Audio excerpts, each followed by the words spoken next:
എന്താ കുമാർ വിശേഷിച്ച്? അഡ്വക്കേറ്റ് മേനോനെ കണ്ടോ? ഇന്നല്ലേ ഞാൻ ഇവിടുത്തെ ഡ്രാഫ്റ്റ് വായിച്ചു നോക്കി മേനോനിവിടെ എത്തിക്കാമെന്ന് പറഞ്ഞിരുന്നത്. ഇവിടെ എത്തിക്കാതിരുന്ന സ്ഥിതിക്ക് നിങ്ങൾ എന്താണെന്ന് പോയി പറഞ്ഞാതിരുന്നത്? ഞാൻ ഇന്ന് തന്നെ പോയി വന്നാ സാർ. പക്ഷേ എന്താ ഒരു പക്ഷേ? വളരെ അവകാശമില്ലെന്ന് എനിക്കറിയാം. ഉപദേശിക്കാൻ അക്കരമില്ല. അതാരെക്കാളും മഹാമനുഷ്യൻ ലോകം കണ്ടയാണ്. അങ്ങയുടെ ബുദ്ധി കടന്നു ചെല്ലാത്ത മറ്റൊരിടത്തുമില്ല. ഈ മംഗളപത്ര എഴുന്നേൽപ്പ് മറ്റന്നാൾ ഒരേ കുമാർ മുഖസ്തുതി കേൾക്കാനായി ആ ദിവസം നിന്ന് മാറ്റിവെച്ചേക്കാം. അതാകുമ്പോ ഒരു ദിവസത്തെ ബുദ്ധിമുട്ട് സഹിച്ചാൽ മതിയല്ലോ. അതിനുവേണ്ടി നിനക്ക് പോയി തന്നെ ബുദ്ധി ഇത്രയും കാലം കൊണ്ട് എനിക്ക് ഉണ്ടായില്ലായിരിക്കും. ഞാൻ എത്ര വിദ്യായിരിക്കും. ഞാൻ പറയാൻ പോകുന്നത് പറഞ്ഞു കഴിഞ്ഞ കാര്യം തന്നെ എന്ന് ഞാൻ ഊഹിക്കുന്നു. എന്താ ശരിയല്ലേ? അങ്ങ് ഊഹിച്ചത് ശരി തന്നെയാണ്. പക്ഷെ എന്നാലും എനിക്കത് പറയണമെന്ന് തോന്നുന്നു. വേണ്ട, ഇനി അതിലൊരു സംസാരമില്ല. ഞാൻ ഉറച്ചു കഴിഞ്ഞതാണ്. ഇനി അതിൽ ഒരു നീക്കുപോക്ക് ഉണ്ടാവില്ല. 18 വർഷമായി ഞാൻ അങ്ങയുടെ കൂടെ പഠിച്ചു തുടങ്ങി. ഇത്രയും കാലം നമ്മുടെ കോളേജ് സ്ഥാപനങ്ങളെയും ഫാക്ടറികളെയും എന്ത് കാര്യങ്ങളെ കുറിച്ചും അങ്ങയോട് സംസാരിക്കാൻ എനിക്ക് സ്വാതന്ത്ര്യം തന്നിട്ടുണ്ട്. എനിക്കെന്നല്ല, നമ്മുടെ ഫാക്ടറികളെ മുഴുവൻ പിള്ളേർക്ക് കൊടുത്തിട്ടാണ് സ്വാതന്ത്ര്യം. ആ സ്വാതന്ത്ര്യം തന്നത് എന്റെ മഹാമനസ്കതയായി തെറ്റിദ്ധരിച്ചിട്ടുണ്ടോ? മഹാമനസ്കത ഇല്ലാത്തതാണ് അതിന് കഴിയില്ലല്ലോ സാർ. ബിസിനസിന്റെ വളർച്ചയ്ക്ക് അതിൽ പങ്കെടുക്കുന്നവരുടെ സ്വതന്ത്ര അഭിപ്രായങ്ങൾ പ്രയോജനമാകും എന്ന് കരുതിയാണ് ഞാൻ അത് അനുവദിക്കുന്നത്. അല്ലാതെ എന്റെ വ്യക്തിമാഹാത്മ്യമായി അതിനെ കാണുക. അതൊക്കെ പോട്ടെ, അതൊക്കെ ബിസിനസ് സംബന്ധമായ കാര്യങ്ങൾ. നിങ്ങളുടെ അഭിപ്രായം പറയാൻ തുടങ്ങുന്നത് എന്റെ കുടുംബകാര്യത്തെ കുറിച്ചാണ്. അതിൽ ഞാൻ എടുക്കുന്ന ഒരു തീരുമാനം നിങ്ങളെ ആരെയും ഒരു വിധത്തിലും ബാധിക്കുകയും പിന്നെ എന്തിനാണ് അതിന്റെ ഗുണദോഷങ്ങളെ പറ്റി ചിന്തിക്കാൻ ബുദ്ധിമുട്ടുന്നത്? ഞാൻ ഒരിക്കൽ കൂടി അപേക്ഷിക്കുകയാണ്. അങ്ങയുടെ കുടുംബത്തിൽ ഇത്തരം ഒരു തീരുമാനം മാറ്റിവെക്കണം സാർ. എസ്.വി. പിള്ള ഒരിക്കൽ നിശ്ചയിച്ചാൽ അതിന് മാറ്റം ഉണ്ടാവില്ല. പക്ഷേ അതൊരു സുന്ദരയോ ഉദ്ദണ്ഡനയോ നിശ്ചയമായിരിക്കുകയുമില്ല. ഏതൊരു പ്രശ്നത്തെയും ആവുന്നത്ര ശ്രദ്ധിച്ചും സാവകാശം ചിന്തിക്കാതെയും കണ്ണുമടത്തൊരു തീരുമാനം ഇന്നേ വരെ ഒന്നിൽ വിട്ടില്ല. ഇന്ന് തന്നെ മിസ്റ്റർ മേനോനെ കണ്ട് ആ നക്കൽ വാങ്ങി. അങ്ങ് പറഞ്ഞാൽ അനുസരിക്കാൻ മാത്രമാണ് അനുസരിച്ചിട്ടുള്ളത്. കുമാർ, ജയചന്ദ്രനും ജയപാലനും ഇന്നിവിടെ എത്തിച്ചേരുമെന്ന് കാണിച്ച് കത്ത് വന്നിട്ടുണ്ട്. വിജയവും ഇന്നോ നാളെയോ എത്താതിരിക്കുന്നു. ഒരാൾ തന്റെ 70ാമത്തെ വയസ്സിലെങ്കിലും മക്കളുടെ ഭാവി നിശ്ചയിച്ചില്ലെങ്കിൽ പിന്നെ എന്ത് നിശ്ചയിക്കാൻ?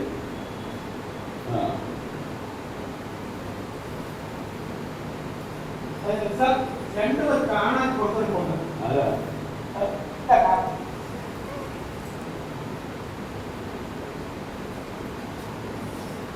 ഓ, പത്രപ്രതിനിധികളാണ്. ജനസ്നേഹിയുടെയും ജനസേവകന്റെയും. അവർക്കെന്താ ഇവിടെ കാര്യം? ഞാനിത് രണ്ടിലും ഉൾപ്പെടുത്തില്ലല്ലോ. മറ്റൊന്നാൽ സത്യത്തെ സാർ. അതേ സംബന്ധിച്ച് പത്രത്തിൽ ചില കുറിപ്പുകൾ കൊടുക്കാനുണ്ടാകുമല്ലോ. അതിന് വിവരം അന്വേഷിച്ചായിരിക്കും. ആയുസിൽ ഇതുവരെ ഞാൻ പത്രക്കാരെയോ പത്രക്കാരെന്നെയോ കണ്ടിട്ടില്ല. കാണാത്തത് കൊണ്ട് വിശേഷിച്ച് ദോഷമൊന്നും ഉണ്ടായിട്ടുമില്ല. ഇനിയിപ്പോ എന്ത് വിശേഷം? വേണ്ട, വേണ്ടത് കുമാർ അവരെ പറഞ്ഞയച്ചേക്കും. എന്റെ അഭിപ്രായത്തിൽ അങ്ങനെ കാണണമെന്ന്, അവരുമായി ഉള്ളുകൊണ്ട് സംസാരിക്കണമെന്ന്.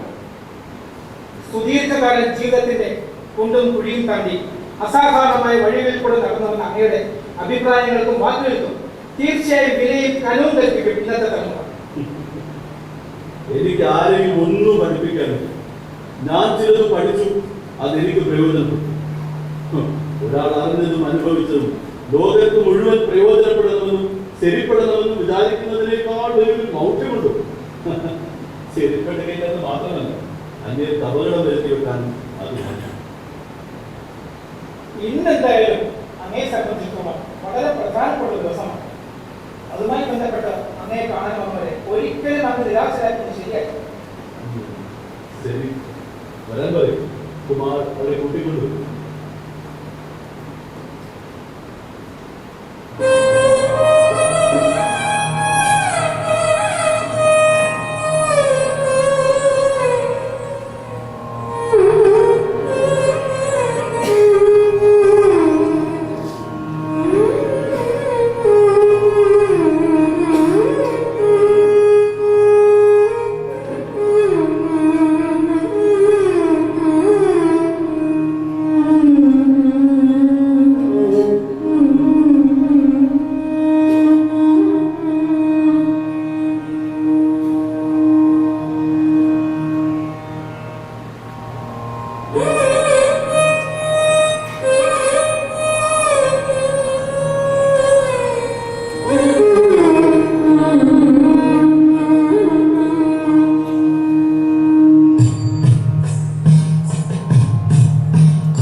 നമസ്കാരം.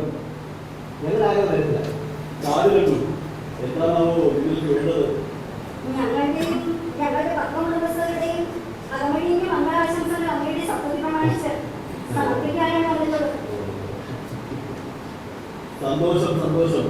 നിങ്ങൾക്ക് അങ്ങനെയൊന്ന് തോന്നാൻ ഞാൻ പ്രത്യേകിച്ചൊന്നും നിങ്ങൾക്ക് വേണ്ടി ചെയ്തിട്ടില്ലല്ലോ, വ്യക്തിപരമായും അല്ലാതെ.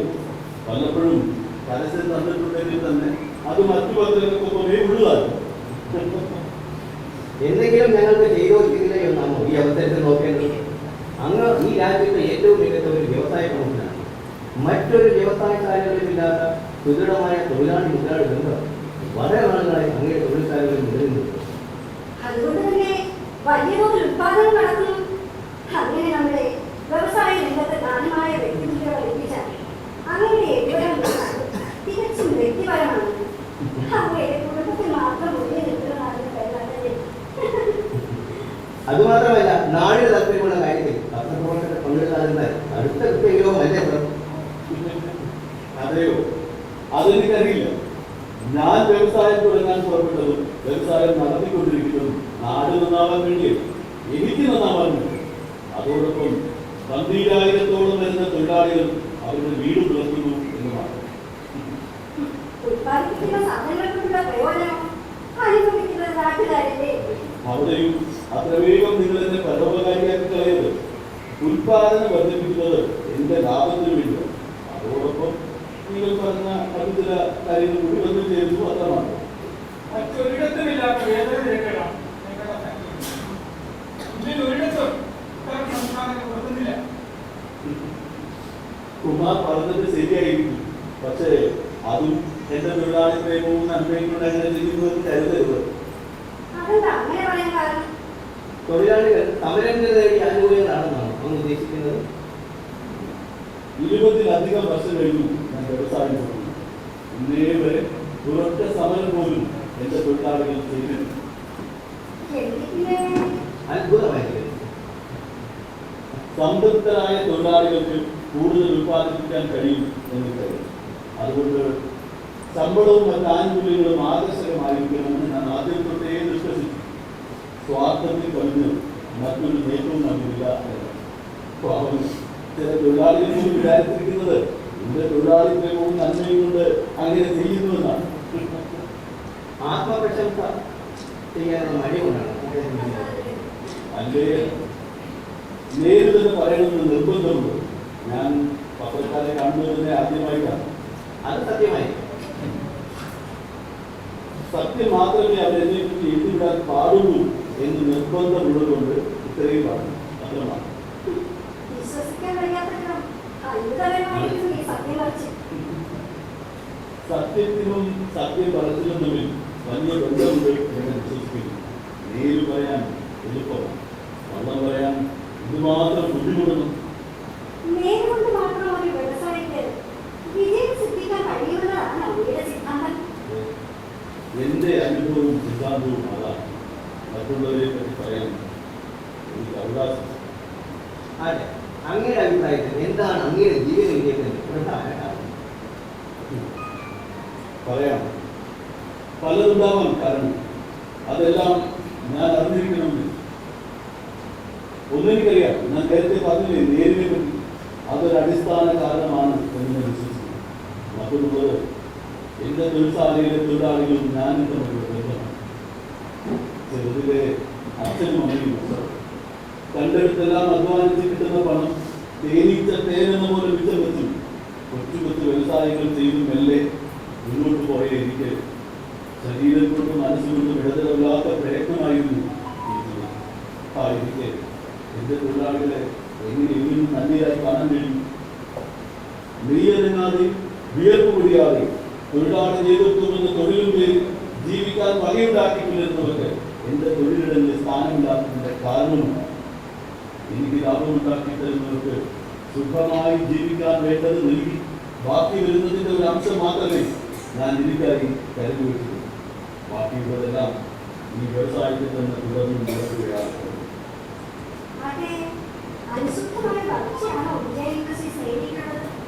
ഒരിക്കലും മുന്നോട്ട് പോകുക തന്നെ. പിന്നോട്ട് പല ചുവടുകൾ വെക്കേണ്ടി വന്ന സന്ദർഭങ്ങൾ ഉണ്ടായിരുന്നു. എങ്ങോട്ടും നീങ്ങാനാവാതെ ഒരേപോലെ നിൽക്കേണ്ടി വന്ന സന്ദർഭങ്ങളുണ്ട്. എല്ലാം തകർന്നു പോയിപ്പോ എന്ന് സംശയിച്ചു പോയ നിമിഷങ്ങളിൽ ഞാൻ പറഞ്ഞിരിക്കുന്നു. ഞാൻ ഒന്നു പറയാം, കൊള്ളലാഭത്തിന് വേണ്ടി കള്ളം കാണിക്കുകയോ ബിസിനസ്സിൽ എന്നോടൊപ്പം പങ്കെടുത്തതിനെ വഞ്ചിക്കുകയോ ഇന്നേ വരെ ഉണ്ടായിരുന്നു.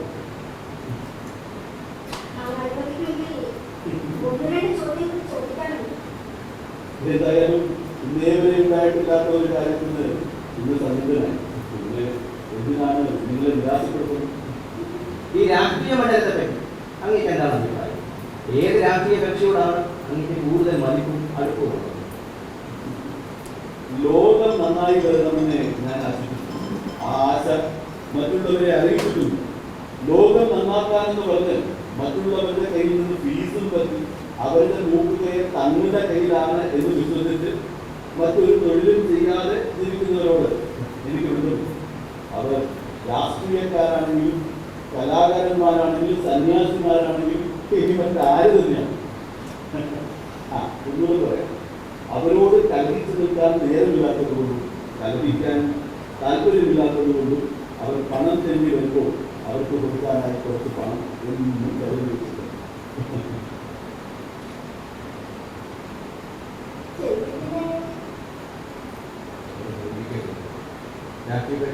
മതപരമായ ഞാൻ പറയുന്ന കാര്യത്തിന് മതവുമായി ബന്ധമുണ്ടെങ്കിൽ നിങ്ങൾ സ്വീകരിക്കുക. ആരെയും വെറുക്കാതെയും ദ്രോഹിക്കാതെയും ആവുന്നത്ര സ്നേഹിച്ചും സഹായിച്ചും കഴിയുക. നിരന്തരം നിസ്സന്തരം സർവ്വ കഴിവും വർദ്ധിച്ച് പ്രവർത്തിക്കുക. അതാണ് എൻ്റെ പദ്ധതി. ഇത് ഞാനൊരു പുസ്തകവും നോക്കി പഠിച്ചതല്ല, ഞാൻ അനുഭവിച്ചറിഞ്ഞതാണ്. എൻ്റെ ജീവിതാനുഭവം, എൻ്റെ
അല്ല, എന്തുകൊണ്ടും സംതൃപ്തവും ആനന്ദകരവുമായ ഒരു കുടുംബജീവിതമായിരിക്കും തീർച്ചയായും നമ്മൾ നയിക്കുന്നത്.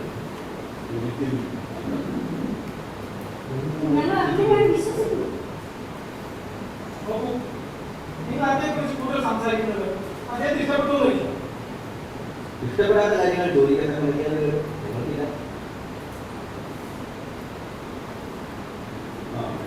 എങ്കിൽ നമുക്ക് പിരിയാം. അങ്ങയുമായി ചിലവഴിക്കാൻ കഴിഞ്ഞത് ഞങ്ങൾക്ക് വിലപ്പെട്ട കാര്യമാണ്. ഞാനൊരു അസാധാരണ വ്യക്തിയാണ് പരിചയപ്പെട്ടത്. നാം ഓരോരുത്തരും അസാധാരണന്മാർ, അതോടൊപ്പം സാധാരണന്മാർ. അപ്പോ മറ്റന്നാൾ കാണാം. മറ്റന്നാളത്തെ ജനസ്നേഹിയും ജനസേവകനും സപ്തതിക്കായിരിക്കും ഏറ്റവും അധികം പ്രാധാന്യമുള്ളത്. സംശയം ഫോട്ടോയൊക്കെ എടുത്തിട്ടുണ്ട്. അതിൽ എനിക്ക് വലിയ താല്പര്യമൊന്നുമില്ല. നിങ്ങൾ നിർബന്ധിച്ചതുകൊണ്ട് ചിലത് പറഞ്ഞതോടെ അതിലെ രസമേ തീർന്നു. ഇനി നിങ്ങൾ എന്ത് ചെയ്താലും എനിക്കൊന്നും. മറ്റന്നാൾ വരുന്നത് സന്തോഷം. അന്ന് അല്പം ചിലത് കൂടി എനിക്ക് പറയാനുണ്ട്. അപ്പോൾ നമസ്കാരം. നമസ്കാരം.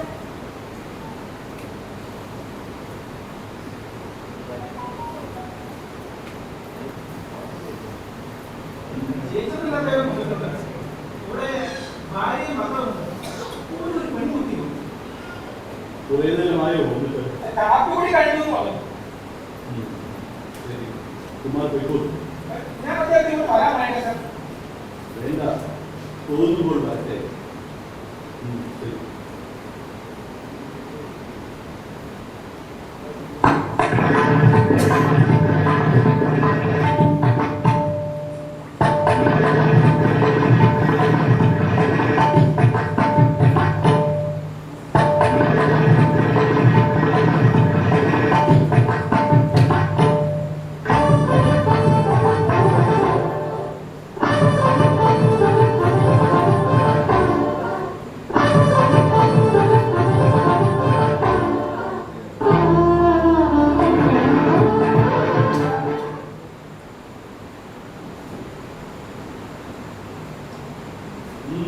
എപ്പോ വന്നു? കുറച്ചു നേരമായി. പക്ഷെ ഞാനോടോ സംസാരിച്ചുകൊണ്ടിരിക്കുകയാണെന്ന്.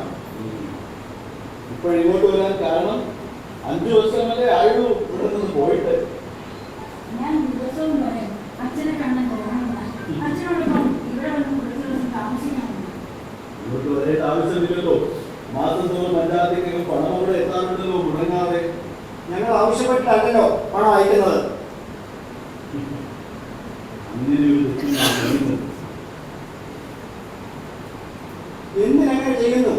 അതുകൂടി പാർട്ടി തൊഴിലാളികൾക്ക് ശമ്പള കൂടുതലോ മറ്റോ ആയി വീതിച്ചു കൊടുക്കാതല്ലോ.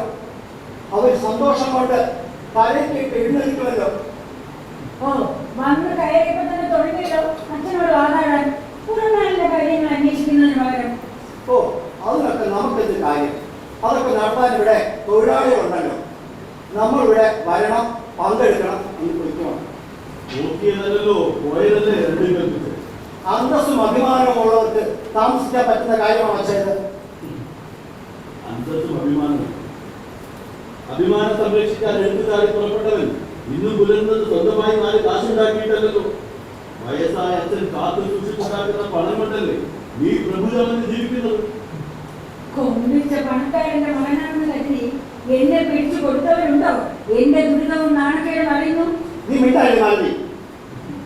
നിനക്ക് അതുകൊണ്ട് എന്ത് കുഴപ്പം വന്നു പോയി? നീ ഇപ്പോഴും വലിയ കൊച്ചമ്മയായിട്ടെന്നല്ലേ കഴിയുന്നത്.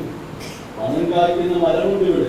അത് കുലുക്കി കുലുക്കി വീഴുന്നതെടുത്ത് സുഭിക്ഷമായി ആർഭാടമായി കഴിയും, ദൂർത്തടിക്കും. ഇന്ന് നിനക്ക് എന്ത് മനസ്സലിട്ടും കിട്ടും? അച്ഛൻ നിലവിട്ട് സംസാരിക്കുന്നു. പരാശ്രയമില്ലാതെ 10 പൈസ എടുത്ത് ചെലവായി പോകുന്നത് സഹിക്കാനിട്ടല്ലേ? ചാടുന്നത് വരെ എല്ലാം ഉടനുള്ളിൽ തന്നെ കെട്ടി സൂക്ഷിക്കണമെന്നോ വാശി പിടിക്കുന്നത്? സ്വന്തം മക്കളെ പോലും വിശ്വാസമില്ലാതെ.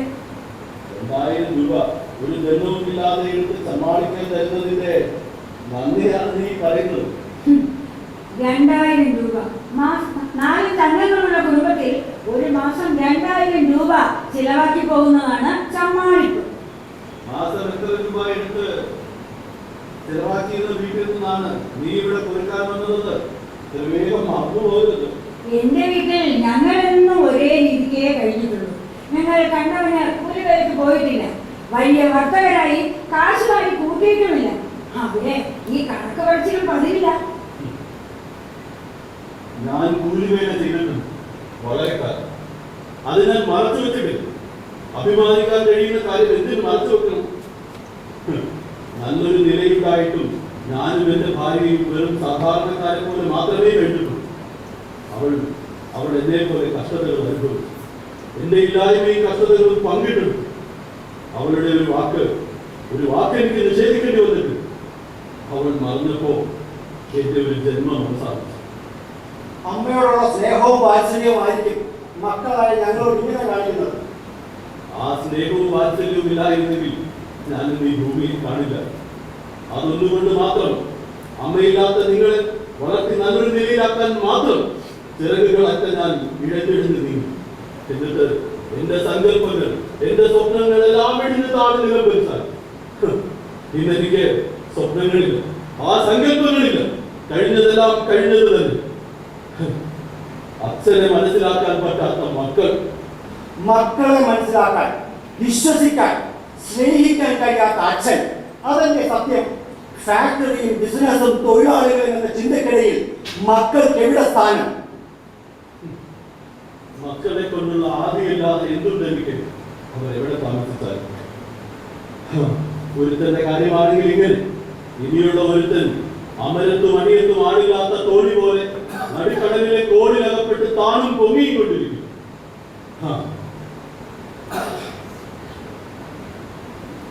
കുറെ കാലം നാടക കമ്പനി നടത്താമെന്ന് പറഞ്ഞ് പണം കൊടുത്തു. ഇപ്പോ കണ്ട ടിവികളിലും രഹസ്യ സങ്കേതങ്ങളിലും കുറെ ആഭാസന്മാർക്കൊപ്പം കഴിയുന്നു. അവന് ആവശ്യത്തിൽ കൂടുതൽ പണം കൊടുക്കുന്നത് മറ്റാരുമല്ലല്ലോ. അവനങ്ങനെ കൊടുക്കുന്നതുകൊണ്ടല്ലേ അവൻ ധാരാളിച്ച് നടക്കുന്നത്. എനിക്കാണെങ്കിലോ മാസം തോറും തരുന്നത് 2000 ഉരുവ.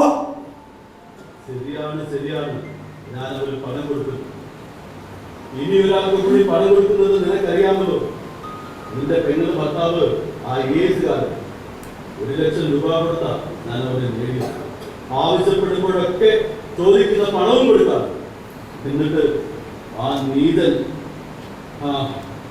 അവൻ അവളെ ചവിരിയൊത്ത പോലെ ചവിട്ടി തെച്ചിട്ടിരിക്കുക. അവൾ കുടിക്കുന്ന കണ്ണീർ ഓർക്കുമ്പോ, അല്ലെങ്കിൽ നീ എന്തിനതൊക്കെ അറിയുന്നു? അതെ, ഞങ്ങൾക്ക് അന്നേ 2 ഫാക്ടറി വന്നിരുന്നെങ്കിൽ നീ എത്ര നല്ല നിലയിൽ, എത്ര ധൈര്യത്തോടെ ഒരു കാശ് ഇവിടെ നിന്ന് വാങ്ങിക്കാതെ ഞങ്ങൾ സന്തോഷമായിട്ട് ജീവിക്കുമായിരുന്നു. അതുപോലെ തന്നെ ഇദ്ദേഹത്തിന്റെ അനിയന് എന്തെങ്കിലും ചുമതല കൊടുത്തിരുന്നെങ്കിൽ ഇങ്ങനെ അഴിഞ്ഞ് നടക്കുമായിരുന്നു. ഞാനത് അന്നേ പറഞ്ഞതാണ്. അപ്പോൾ 500 രൂപ ശമ്പളമുള്ള ഒരു ജോലി ഫാക്ടറിയിൽ തരാനാണ് അച്ഛൻ അന്ന് തോന്നിയത്. ഞാൻ സാധാരണ തൊഴിലാളികളെ പോലെ ഫാക്ടറിയിൽ ജോലി ചെയ്യുക, അതും എൻ്റെ മുകളിൽ ചില ഉദ്യോഗസ്ഥന്മാരുമായി. അന്നൊന്നും അഭിമാനമുള്ള പറഞ്ഞിട്ടുള്ള പണിയാണ് അച്ഛാത്. നിന്റെ അച്ഛന് ജോലി ചെയ്യാമെങ്കിൽ എന്തുകൊണ്ട് നിനക്ക് ചെയ്തുകൂടാ? അച്ഛനെ പണ്ടേ ജോലി ചെയ്ത് ശീലിച്ചതാ. അതുപോലെയാണ് മകൻ. ഇത്രയും ജോലി ചെയ്യാൻ പറ്റാത്തവൻ എങ്ങനെ 2 ഫാക്ടറികൾ നടത്തുമായിരുന്നു? ഭരിക്കുക എന്ന് വെച്ചാൽ ജോലി ചെയ്യാതിരിക്കുക എന്നാണോ നീ പഠിച്ച അർത്ഥം? അധികാരമുണ്ടെങ്കിൽ ഭരിക്കാൻ പിന്നെ എന്ത് വിഷമം, എന്തൊരു സാമർഥ്യം. നമ്മുടെ താഴെയുള്ളവർ വിറച്ചുകൊണ്ട് ജോലി ചെയ്യുമല്ലോ. നമ്മൾ വെറുതെ ഇങ്ങനെ ഇരുന്നാൽ മാത്രം മതി. കുറെ നാളത്തെ ഏത് മരക്കഷ്ണം വിചാരിച്ചാലും ഭരിക്കാൻ കഴിയുമച്ച. അച്ഛൻ ഒക്കുന്ന കാര്യം നിനക്കൊക്കാതിരിക്കാൻ കാരണം ഒക്കുകയില്ല എന്ന ബോധപൂർവ്വം വിചാരം. ഇനിയിപ്പോ അങ്ങനെ വാ. സ്ഥാപനത്തിന്റെ ഭാഗ്യം തന്നെയാണ് നിനക്ക് ഞാനത് വിട്ടുതരാറുള്ളത്. പിന്നെ കേട്ടോ ചന്ദ്ര, 10,000 തൊഴിലാളി കുടുംബങ്ങളുടെ ഏക ആശ്രയമാണ് എന്റെ ഈ സ്ഥാപനം. എന്റെ ശരീരത്തിൽ ജീവനുള്ളപ്പോൾ മറ്റെന്ത് സംഭവിച്ചാലും ശരി അത് നശിക്കാൻ ഞാൻ സമ്മതിക്കില്ല. പോകൂ, നിങ്ങൾ അകത്തു പോകും. നിൽക്ക്. നിന്റെ മകൻ വന്നിട്ട് എവിടെ? ആരാ കൂടെ? അത് ഞങ്ങളുടെ അയൽപക്കത്തുള്ള കുട്ടിയാ, ബാബുവിന്റെ ഗേൾഫ്രണ്ടാ. ഞങ്ങൾ ഇങ്ങോട്ട് മുഴുവൻ പറഞ്ഞപ്പോ ഞങ്ങളോടൊപ്പം വരാൻ സാക്ഷി പിടിച്ചതാ. ഗേൾഫ്രണ്ട് അല്ലേ? ശരി, വെക്കോളൂ.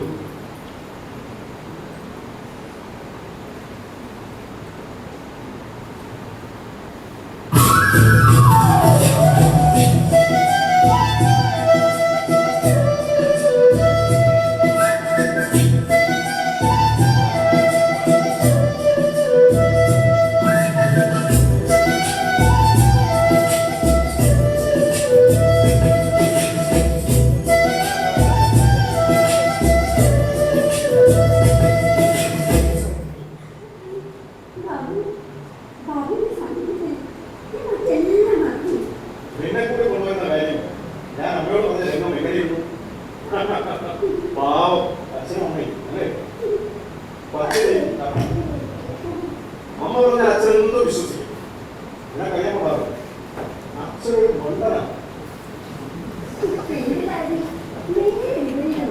മമ്മി ഡാഡിയുടെ നീര് വിളക്ക് എന്നാലും ആളുകൾ ചുറ്റില്ല പലപ്പോഴും മമ്മി വിചാരിക്കുന്നതിനകത്ത് ഫലത്തിൽ നമ്മുടെ മൂപ്പിൽസ് രണ്ടുപേരും ഒരുപോലെ.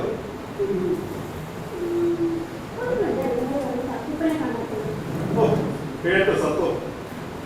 വിശേഷിച്ച ചുടി വീണ മുഖവും നരയും കാണുന്നത് വലിയ അനുഭവത്തിന്റെ വർത്തമാനം കേൾക്കുന്നത് വലിയ ബോറാണ്.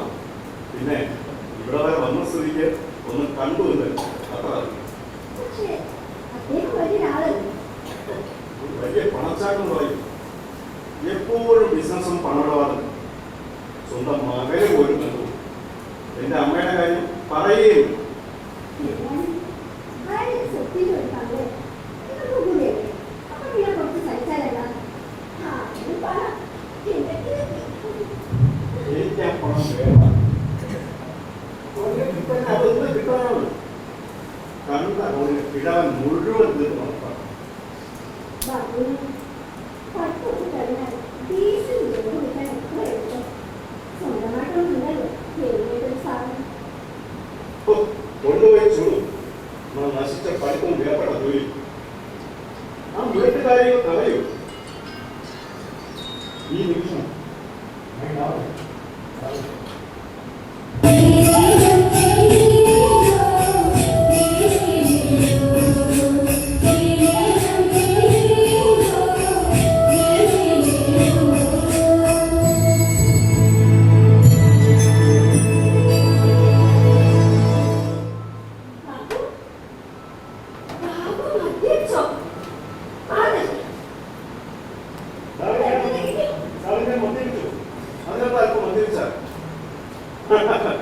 ഒരു ചോറില്ലേ പ്രേമം തെരഞ്ഞെടുക്കുന്ന സമയത്തിന് ഹരം പിടിക്കണമെങ്കിൽ അവൻ ശകലം വിളിച്ചിടണം.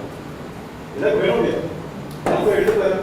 വേണ്ട എനിക്ക് വേണ്ട ഞാൻ ഒരിക്കലും കരുതിയിരുന്നില്ല ബാബു മദ്യപിക്കാൻ ഇതിനൊക്കെ രോഗവൈദ്യം കുറവാണ്. അതുകൊണ്ടാണ് ഞാൻ തോന്നുന്നത്. ഇങ്ങോട്ട് നോക്ക്. എന്റെ അച്ഛൻ കുറേയൊക്കെ കുടിക്കും. ചിറ്റപ്പനാണെങ്കിൽ മുഴുവൻ കുടിക്കും. ദോഷം പറയുന്നത് അപ്പൂപ്പൻ കുടിക്കുന്നത് ഞാൻ ഇന്നലെ കണ്ടിട്ടുണ്ട്. എന്റെ അച്ഛനമ്മയും കുടിക്കും. നമ്മുടെ സാറന്മാരിൽ പലരും ഒളിച്ചും പതിഞ്ഞും ഒക്കെ കുടിക്കും. ഭരണാധികാരികളുണ്ടല്ലോ, വലിയ രാഷ്ട്രീയക്കാരും ഉദ്യോഗസ്ഥ പ്രമാണിമാരും അവരൊക്കെ സുഖമായിട്ട് കുടിക്കും. പിന്നെ കലയും കുടി ഉണ്ടെങ്കിലേ പറ്റും. കുടിച്ച് തീരും. അപ്പോഴാണ് ഒരു വിദ്യാർത്ഥി പയ്യൻ ശകലമെന്ന് മണപ്പിച്ചാൽ, നീ ഇത്ര മണ്ടൂസാണ്, സ്വർഗത്തിൽ കടന്നു പോകാൻ പാടാണ്. സൂക്ഷിച്ച് പെരുമാറും ബാബു ശബ്ദം കേട്ട് ബാബുവിന്റെ അച്ഛനും അമ്മയും വരും ഇത്രയും നല്ല വ്യക്തിയും പ്രയോഗിക്കണമെന്ന് പറയും. അവർ വിവാഹം കഴിച്ചു പ്രയോഗിക്കുന്നു, നമ്മൾ വിവാഹം കഴിക്കാതെ. അതിത്ര അസാധാരണ ഒന്നില്ലാതെ അല്പം വെളിച്ചം കടന്നുചെല്ലാത്ത അന്ധകാരം. ബാബു ബാബു ആരോ വിളിക്കുന്നു ആരാണോ ഓ ആരോ ആവട്ടെ. ബാബു വിളിക്കുന്നു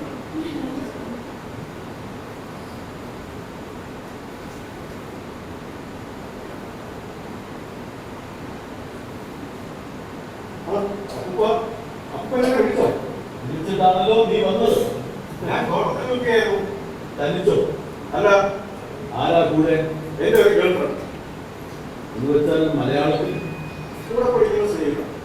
അവളിവിടെ വരാനുള്ള കാരണം ഞങ്ങൾ വന്നപ്പോൾ അവർ കൂടെ പോകും. അച്ഛന്റെ നാട് വീട് ഉണ്ടാക്കൊള്ളാമെന്ന് അവൾ അമ്മയോട് പറഞ്ഞു. അമ്മ അവളുടെ അച്ഛനമ്മമാരുടെ സമ്മതം. നിങ്ങൾ ഈ രാത്രിയിൽ തോട്ടത്തിൽ പോകാനുള്ള കാരണമോ? ഉറക്കം വരുന്നത് വരെ സംസാരിച്ചിരിക്കാൻ സംസാരിക്കാൻ മാത്രം വന്നു അല്ലേ? അവിവാഹിതയായ ഒരു പെൺകുട്ടി മൊത്ത് ആ സമയത്ത് മറ്റാരുമില്ലാത്തപ്പോൾ ഇങ്ങനെ സല്ലപിച്ചിരിക്കുന്നതിൽ തെറ്റൊന്നുമില്ല എന്നാണോ നിന്റെ വിചാരം? അത് അത്ര വലിയ തെറ്റാണെന്ന് ഞാൻ കരുതുന്നു.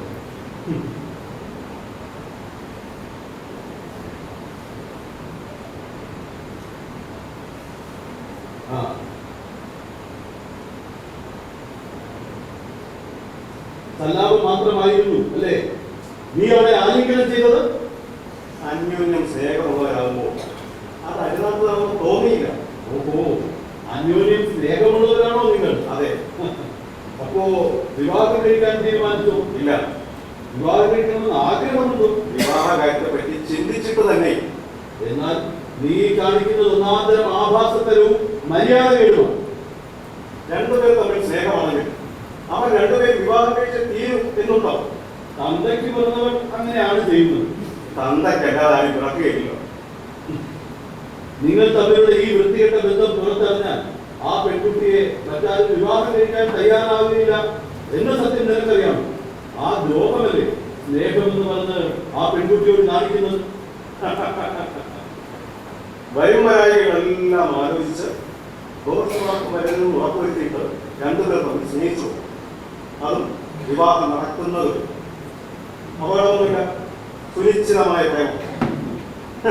അല്ലെങ്കിൽ എന്തിന് 70-ാം പിറന്നാളിന്റെ പക്കത്തിരിക്കുന്ന അപ്പൂപ്പന് ഞങ്ങളെ പറ്റി പറയാൻ എന്ത് അർത്ഥതയാണുള്ളത്? ഞങ്ങൾ ജീവിക്കുന്ന ഈ നിമിഷമാണ് ഒരേ ഒരു സത്യം. അതിനപ്പുറം ഇത് കുന്തമായിരുന്നു. ഇങ്ങനെ കരുതുന്നവരുടെ ജീവിതമാണ് വല്ല പാറക്കെട്ടുകളിലും വീണ് തകരുന്നത്. സൂക്ഷിച്ച് ഓരോ അടിയും വെച്ച് നല്ല ഭാവിയിൽ കണ്ണുനോക്കി ജീവിക്കുന്നവരുടെ ജീവിതമോ? അതും വല്ല പാറക്കെട്ടിലോ നീരാളി കുടിക്കലോ നിലവേള കയറ്റിലോ ഒക്കെ ശ്രമിക്കുന്നത്. അപ്പൊ പിന്നെ ഈ സൂക്ഷിക്കാം പെടാപ്പാടുകൾ എന്ത് കാര്യം?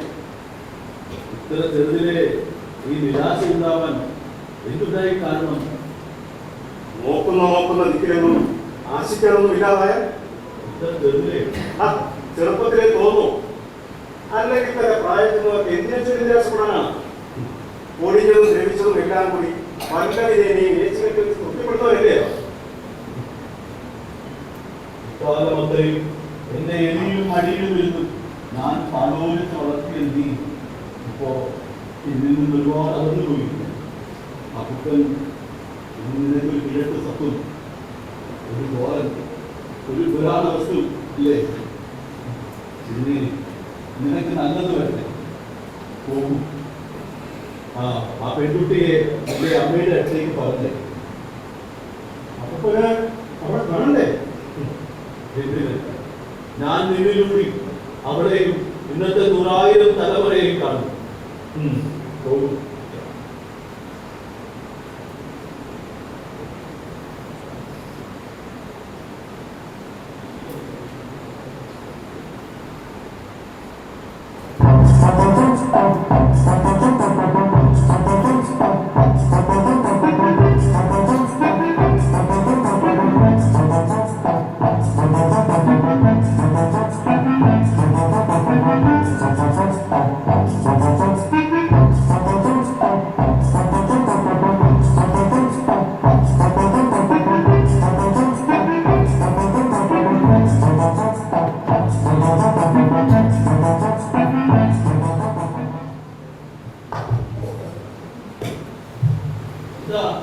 എന്താ ഉണ്ടായത്?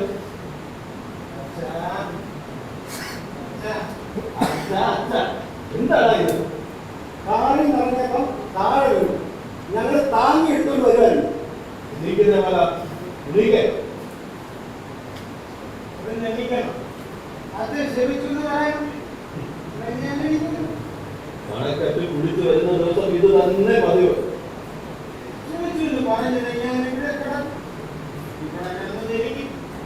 നീ രണ്ടാമത്തെ തവണയാണ് കഥയില്ലാത്തൊരു കണ്ണീരും കാര്യം നീക്ക് ദേവല. കുറച്ച് അധികം എടുത്ത് കാണുമെന്ന് അതാണ് ഈ കൂട്ടൊക്കെ.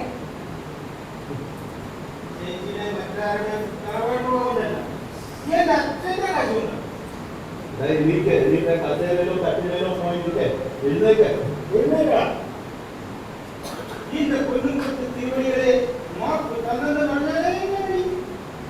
ഓ ശരി മാപ്പ് തന്നിരിക്കുന്നു. നീ എഴുന്നേക്കെ. എന്നിട്ട് അവിടെ ഞാൻ പോയിരിക്കെ.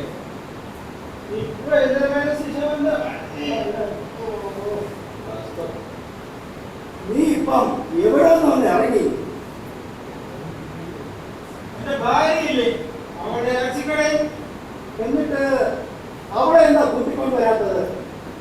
അവൻ ഇങ്ങോട്ട് വരുന്നതിൽ ലാഭം അവിടെ ഇരിക്കുന്നതാണ്. നീ ഇപ്പം വീട്ടിലൊന്നും ഇരിക്കുന്നില്ലെന്നും എവിടേക്കോ തെണ്ടി നടക്കുവാണെന്നാണോ ഇവിടെ അറിഞ്ഞത്? അതേ ദിവസം പോയി കയറി വന്നതായിരിക്കും ഇന്ന്. എന്നെ കൊണ്ട് പറയിപ്പിക്കരുത്. നീ തനിച്ചാണ് അങ്ങോട്ട് പോയത്? ഇന്നിപ്പോ തനിച്ച മുമ്പൊക്കെ ഞാൻ പോകുമ്പോ 4-5 പേരെ കാണും. എന്നിട്ട് അവൾ വരുന്നില്ലെന്ന് പറഞ്ഞു.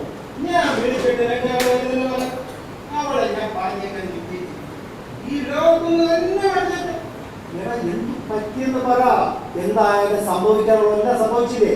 അവളെ പഴയ തൊഴിൽ വെച്ച് നടത്തുകയല്ലേ. ഞാൻ എന്ത് പറഞ്ഞില്ലേ, അവളെ കണ്ടപ്പോഴേ ഞാൻ ഊഹിച്ചതാ അവൾ ഫസ്റ്റ് പുള്ളിയാണെന്ന്. മിണ്ടിപ്പോകരുത്. ഞാനിന്ന് നിന്റെ കാര്യം വെളിപ്പെടുത്തും. എന്തോന്നാണ് അവിടെ ഞാൻ വിളിച്ചിട്ടുള്ളത്? തലക്കിലേക്കില്ലാന്ന് വല്ലത് നാക്കുകളെന്ന് പറയുന്നതിനോട് എന്തോന്ന് ചോദിക്കാനാ? ജയവര, നീ ഇപ്പോഴും കാര്യം എന്താണെന്ന് പറയുന്നു? വാങ്ങിക്കരുത് എന്നോട്. യോഗ്യത അടിക്കുന്നു. ജയവര, നീ കാര്യം പറയാൻ എന്താണെന്ന്? ചേച്ചി, ഞാൻ അവളെ അവനെ ശരിപ്പെടുത്തിയേനെ. പക്ഷെ എനിക്ക് കാര്യമില്ലാണ്ട് പോയി.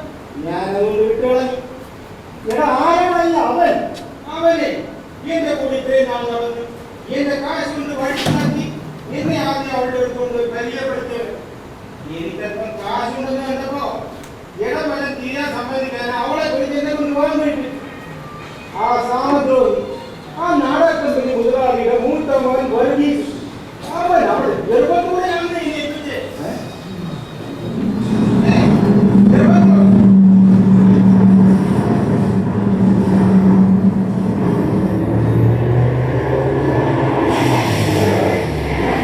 നാടകക്കമ്പനി വരെ മലബാർക്കാരെന്ന് ഞാൻ ഓടിയെത്തിയപ്പോൾ അവള് കടന്ന് കരഞ്ഞു കരഞ്ഞങ്ങ് തുടങ്ങിയില്ലയോ. എന്നെ അവള് വഞ്ചിച്ചു.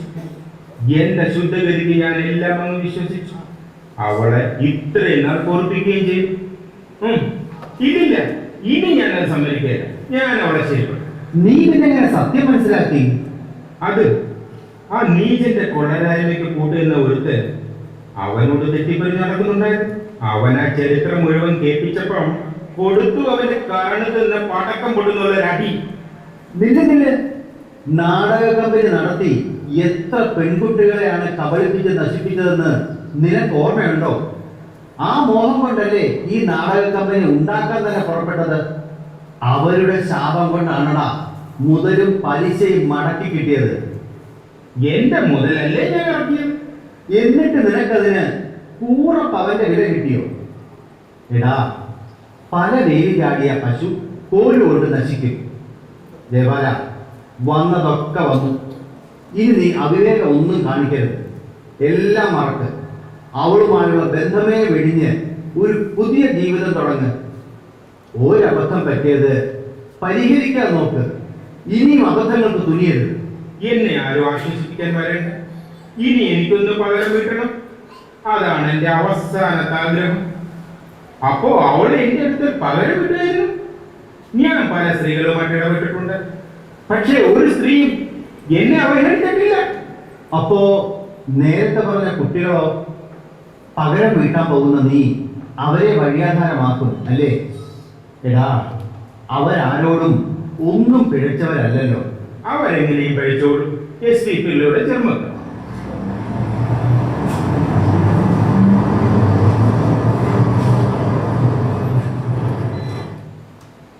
നിങ്ങളെ പോലെയുള്ള നാടക കമ്പനിക്കാരാ പെണ്ണുങ്ങളെ പേടിപ്പിക്കുന്നത്. നീ ഇത്രയ്ക്ക് പറയാതെ ജയബാല, നീ സൂക്ഷിച്ചു വേണം സംസാരിക്കാൻ. ആൾ അറിഞ്ഞു വേണം നീ പെരുമാറാൻ. ഞാനെന്തോ സൂക്ഷിക്കാൻ ആളറിഞ്ഞു തന്നെ പറഞ്ഞു.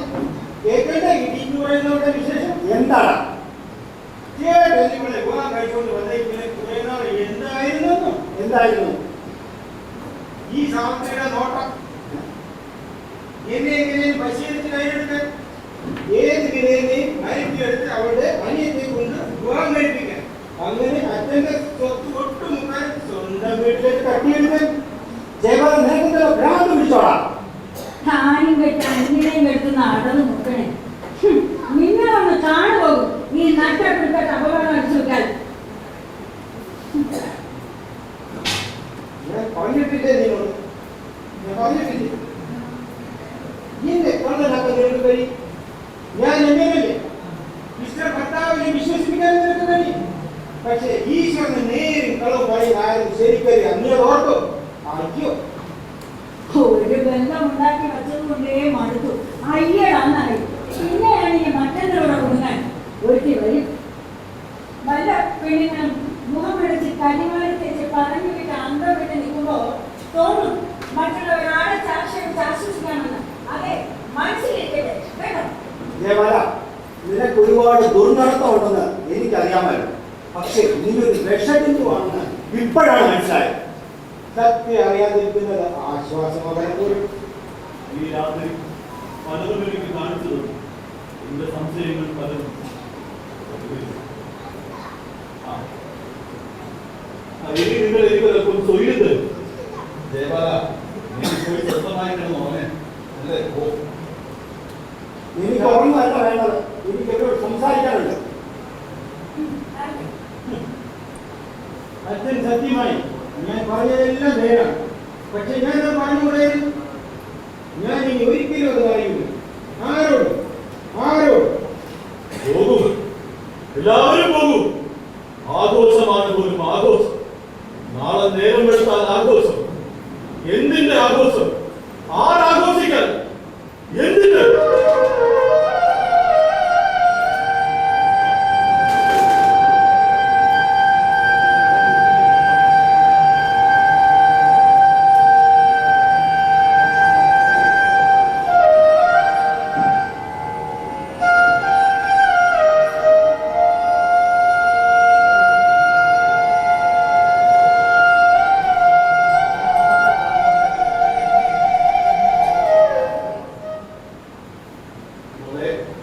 ഈ രാത്രിയിൽ നീ ഒറ്റയ്ക്ക് രാജശേഖരനുണ്ട്.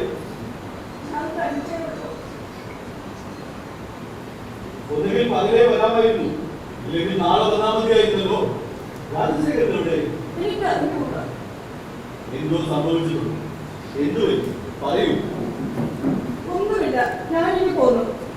എനിക്ക് പറയേണ്ട ആവശ്യമുള്ളതുകൊണ്ട് ആവശ്യമില്ലാത്ത അത്രേ ഉള്ളൂ. സാരം മനസ്സുള്ളവർ വരട്ടെ. ഇന്ന് പോകണ്ടാക്കി പറഞ്ഞത് കേൾക്കാതെ ഞാൻ വന്നതുകൊണ്ട് നീ അങ്ങോട്ടേക്ക് ചെന്നേക്ക് പറഞ്ഞിരിക്കുകയാണ്. അതെന്താ വരേണ്ടത് പറയാൻ കാരണം? അത് ഞാനിങ്ങനെ അറിയും. ഇന്ന് പോകണ്ടെന്ന് നിർബന്ധപൂർവ്വം പറയുന്നു. ക്ഷണിച്ചു വെക്കുന്ന അതിഥിയെ പോലല്ല, ഇന്നെങ്കിലും പോയേ തീരുമെന്ന് ഞാനും നിർബന്ധിച്ചു. ഒടുവിൽ എത്ര പറഞ്ഞിട്ട് ഫലമില്ലെന്ന് കണ്ടു പോലെ ഇറങ്ങിയപ്പോഴാണ് തിരിച്ചങ്ങോട്ട് ചെന്നേക്ക്. അതൊരു സൗന്ദര്യപ്പെടുക്കമല്ലേ? അതിന്റെ കാര്യമാക്കേണ്ടതുണ്ടോ? ഞാനിനി തിരിച്ചു പോകുന്നില്ല. പോകാതെ അഭിമാനമുള്ളവർക്ക് സഹിക്കാൻ പറ്റാത്ത പെരുമാറ്റം 100 തവണ ഉണ്ടായിട്ടും ഞാൻ എതിര് പറയുകയും പ്രവർത്തിക്കുകയും ചെയ്തിട്ടില്ല. ഇനി ഞാനത് പറയുകയും ചെയ്തു. അതിന് ശിക്ഷിച്ച് തോൽപ്പിക്കാമെന്ന് കരുതെങ്കിൽ അങ്ങനെ ആയിക്കോട്ടെ. ആ ശിക്ഷ എനിക്കൊരു അനുഗ്രഹമായി. അയാൾ നാളെ വരില്ലെന്ന് പറഞ്ഞു. ഞാൻ തനിച്ചു പോകുന്നതുകൊണ്ട് നാളെ വരില്ലെന്ന് പറഞ്ഞു. ഈ നിസ്സാര കാര്യത്തിന് ഈ കലഹം വേണ്ടായിരുന്നു. എനിക്ക് നിസ്സാരമാണോ അച്ഛൻ്റെ സത്യത്തിലൂടെ ഞാൻ കൂടെ വന്ന് നടത്തേണ്ട ചടങ്ങല്ലേ? ഇവിടെ സ്ത്രീകളെ മറ്റാരെങ്കിലും ഉണ്ടോ? എന്റെ അമ്മയുടെ അവിടുന്ന് ശരിയാണെങ്കിലും മോങ്ങാനിരുന്ന നായയുടെ തലയിൽ തേങ്ങാ വീണെന്ന് പറഞ്ഞതുപോലെയല്ലേ കാര്യങ്ങൾ കലാശിച്ചത്. കുറേ പണം കിട്ടിയതുകൊണ്ട് കിട്ടാനുള്ളതുകൊണ്ട് മാത്രം സൈക്കിൾ ഭാര്യയായി പിന്നെ തരുന്നയാൾ എന്നെ കൂട്ടിയില്ലെങ്കിൽ എനിക്കൊക്കെ നഷ്ടം. എനിക്ക് ഇങ്ങനെ ജീവിക്കാൻ വയ്യ. ഞാൻ തീരുമാനിച്ചു കഴിഞ്ഞു. പെട്ടെന്ന് അങ്ങനെ ഒരു തീരുമാനം എടുക്കരുത്. കുറച്ചുനാൾ കഴിഞ്ഞ് നിനക്ക് മനസ്താപിക്കാൻ ഇടപെടാതിരിക്കണമെങ്കിൽ ആ മനസ്താവം അച്ഛന് കാണാൻ കഴിയില്ല. ഭാര്യയ്ക്ക് വേണ്ടത് സ്നേഹവും ഹൃദയശുദ്ധിയുമുള്ള ഭർത്താവിനെയാണ്. അവൾക്ക് എന്തൊരു അയൽക്കാരൻ. അയാളെ വേണ്ടത് സദ്ധാനാണ്. അയാൾക്ക് അധികാരവും പദവിയും ഉണ്ടെങ്കിൽ അതിന്റെ ദോഷവും ഗുണവും എല്ലാം അനുഭവിക്കേണ്ടത് ജനങ്ങളാണ്.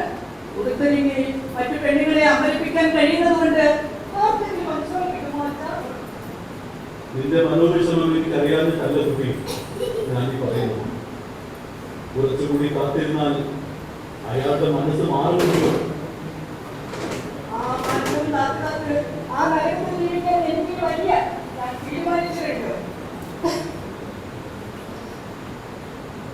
മദ്യവും സ്ത്രീയും അതിലാകാവുന്ന പ്രകാര ഭേദങ്ങളുമാണ് ജീവിതമെന്ന് വിശ്വസിച്ച് അത് നേടുന്നതിന് വേണ്ടി ഏത് വ്യക്തികളും ചെയ്യാൻ മടിക്കാത്ത ഒരുവിന് ഭാര്യ ഒരു വീട്ടു സാധനം മാത്രമാണ്. ഞാൻ നിനക്ക് ചേരുന്നവരാണോ എന്ന ഭാവമാണ് എല്ലാ പെരുമാറ്റത്തിലും.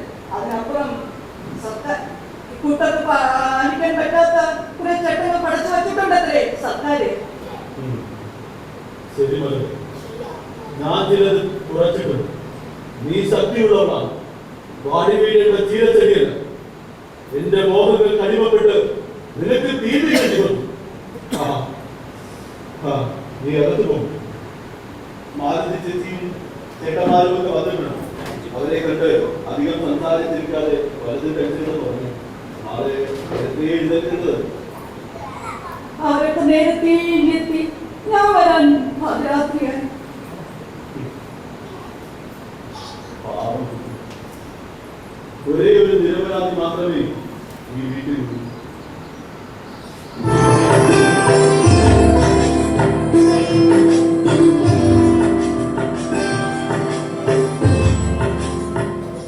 കുതിരപ്പുറത്തു ഞാൻ പാഞ്ഞുപോകുമ്പോൾ കയ്യിൽ കുതറി തുള്ളി തുള്ളി ചാട്ടവാറിളകുമ്പോൾ നടുങ്ങിപ്പോകുന്നില്ലേ നിമിഷങ്ങളിൽ കുളമ്പടികൾ പതിയുമ്പോൾ അണ്ടകടാഹങ്ങൾ നീലാകാശമണ്ഡലത്തിലെ ശുഷ്കതാരകെ വിളറിയ നിൻമുഖം കാണട്ടെ. ഞാൻ എത്താതിരിക്കില്ല നിന്നടുത്തൊരിക്കലും. ആ നല്ല നാളിനായി കാത്തുനിന്നോളൂ. കാലമാണ വിശ്രമം പായുമെന്നശ്വം. കാലമാണ വിശ്രമം പായുമെന്നശ്വം. സ്നേഹജ്വാലയാണെന്നിൽ കാണും ചൈതന്യം സനാതനം. പ്രപഞ്ചം മുഴുവനും പണ്ടു പണ്ടൊരു കാലം പ്രളയാബ്ധിയിൽ മുങ്ങിത്താണടിഞ്ഞിരുന്നപ്പോൾ വന്നു ഞാനമീബയായി. ജീവന്റെ ഒന്നാമത്തെ സ്പന്ദനം വിളംബരം ചെയ്തിതൻ ചലനങ്ങൾ. അന്തരീക്ഷത്തിന്റെ ആത്മാവിൽ നിന്നും പ്രാണസ്പന്ദങ്ങൾ കുയിലാർജിച്ചങ്ങനെ വളർന്നു ഞാൻ. ജീവന്റെ പരിണാമ പരിവർത്തന രൂപഭാവഭേദങ്ങൾക്കുള്ളിൽ വളർന്ന യുഗങ്ങളിൽ ഈ പ്രപഞ്ചത്തെ കയ്യിലമ്മാനമാടിക്കൊണ്ടൊരദ്ഭുത സർഗാത്മക ശക്തിയെ കണ്ടിട്ടില്ലേ? ഞാനാണത് അജയ്യനാം മനുഷ്യൻ.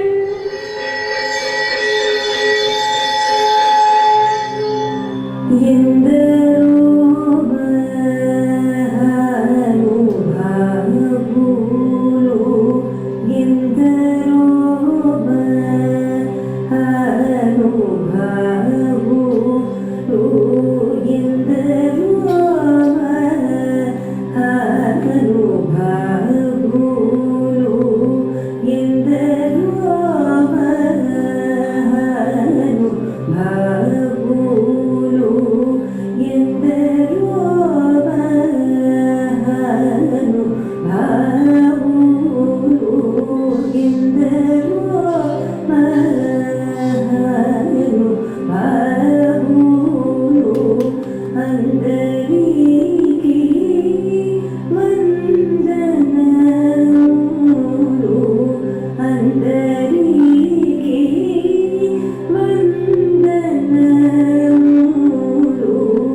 സ്നേഹം നിറഞ്ഞ സുഹൃത്തുക്കളെ, ഞാനിപ്പോൾ സംസാരിക്കാൻ തീരെ അശക്തനാണ്. 1000 നാവുകൊണ്ട് സംസാരിക്കാൻ ആഗ്രഹമുണ്ടെങ്കിലും ഒരു പ്രസംഗം എന്നിൽ നിന്ന് പ്രതീക്ഷിക്കുന്നവർ ഈ മഹാസദസ്സിലുണ്ടെന്നും അവരെന്നോട് സദയം പൊറുക്കണമെന്നും ഞാൻ അഭ്യർത്ഥിക്കുന്നു. എനിക്ക് നിങ്ങളെ ചിലത് അറിയിക്കണമെന്നും എൻ്റെ തൊഴിൽ ശാലയിൽ പണിയെടുക്കുന്ന സഹോദരന്മാരും എൻ്റെ കുടുംബാംഗങ്ങളും മറ്റഭ്യുതകാംക്ഷികളും സമ്മേളിച്ചിരിക്കുന്ന ഈ സദസ്സിൽ വെച്ച് തന്നെ എന്നെ സംബന്ധിച്ച് ചില കാര്യങ്ങൾ അറിയിക്കാൻ കഴിയുന്നത് വളരെ അർത്ഥവത്തായി ഞാൻ കരുതുന്നു. സ്നേഹിതരെ, 2 ദിവസം മുമ്പ് ജനസ്നേഹിയുടെയും ജനസേവകന്റെയും പത്രപ്രതിനിധികൾ അവരിതാ എൻ്റെ മുന്നിൽ ഇരിപ്പുണ്ട്, എൻ്റെ അടുത്ത് വന്നിരുന്നു. എൻ്റെ സപ്തതി ദിവസമായ ഇന്നും പ്രസിദ്ധീകരിക്കാനായി എന്നെക്കുറിച്ചുള്ള കുറെ വിവരങ്ങൾ ശേഖരിക്കുകയായിരുന്നു അവരുടെ ഉദ്ദേശം. അവരെന്ന് ശേഖരിച്ചു പ്രസിദ്ധീകരിച്ച കുറിപ്പുകൾ നിങ്ങളിൽ പലരും കണ്ടിരിക്കാം. പറഞ്ഞതപ്പാടെ വ്യാജം കലരാതെ പ്രസിദ്ധീകരിച്ചതിന് ഞാൻ അവരോട് നന്ദി പറയും. അവർ പിരിയുമ്പോൾ ഞാനൊരു വാക്കു പറയുകയുണ്ടായി, സപ്തതി ദിവസം വരുന്ന അന്ന് കുറെ കൂടി വിവരങ്ങൾ ലഭിച്ചേക്കും എന്ന്. ഞാൻ അഭിമുഖ സംഭാഷണത്തിൽ പറയാൻ വൈമനസ്യം കാണിച്ചൊരു വിഷയമുണ്ട്, എൻ്റെ കുടുംബ സൗഭാഗ്യം. അതേക്കുറിച്ച് ചിലത് പറഞ്ഞ് അവരുടെ ഒരുപക്ഷെ നിങ്ങളുടെ ജിജ്ഞാസ പരിഹരിക്കാൻ ഇന്ന് ഞാൻ ഒരുക്കമാണ്. അതിനു മുമ്പ് ഞാനെടുത്തൊരു തീരുമാനം നിങ്ങളെ അറിയിച്ചു കൊള്ളട്ടെ. ഒരു തൊഴിലാളിയായി ജീവിതം ആരംഭിച്ച് എത്രയോ നീണ്ട വർഷങ്ങൾ അങ്ങനെ കഴിച്ചുകൂട്ടി. ഇപ്പോൾ 12 വ്യവസായശാലകളുടെ ഉടമസ്ഥനായി തൊഴിലാളികളുടെ നിർവ്യാജവും അവിരാമവുമായ പരിശ്രമ നിമിത്തം വിജയത്തിൽ നിന്ന് വിജയത്തിലേക്ക് കുതിച്ചുയരാനും എനിക്ക് ഭാഗ്യമുണ്ടായി. ഇന്നിതാ എൻ്റെ ആകെയുള്ള സ്വത്തായ വ്യവസായശാലകളുടെ ഉടമസ്ഥാവകാശം മുഴുവനും അവിടെ പണിയെടുക്കുന്ന തൊഴിലാളികൾക്കായി ഞാൻ രേഖാമൂലം വിട്ടുകൊടുത്തിരിക്കുന്നു.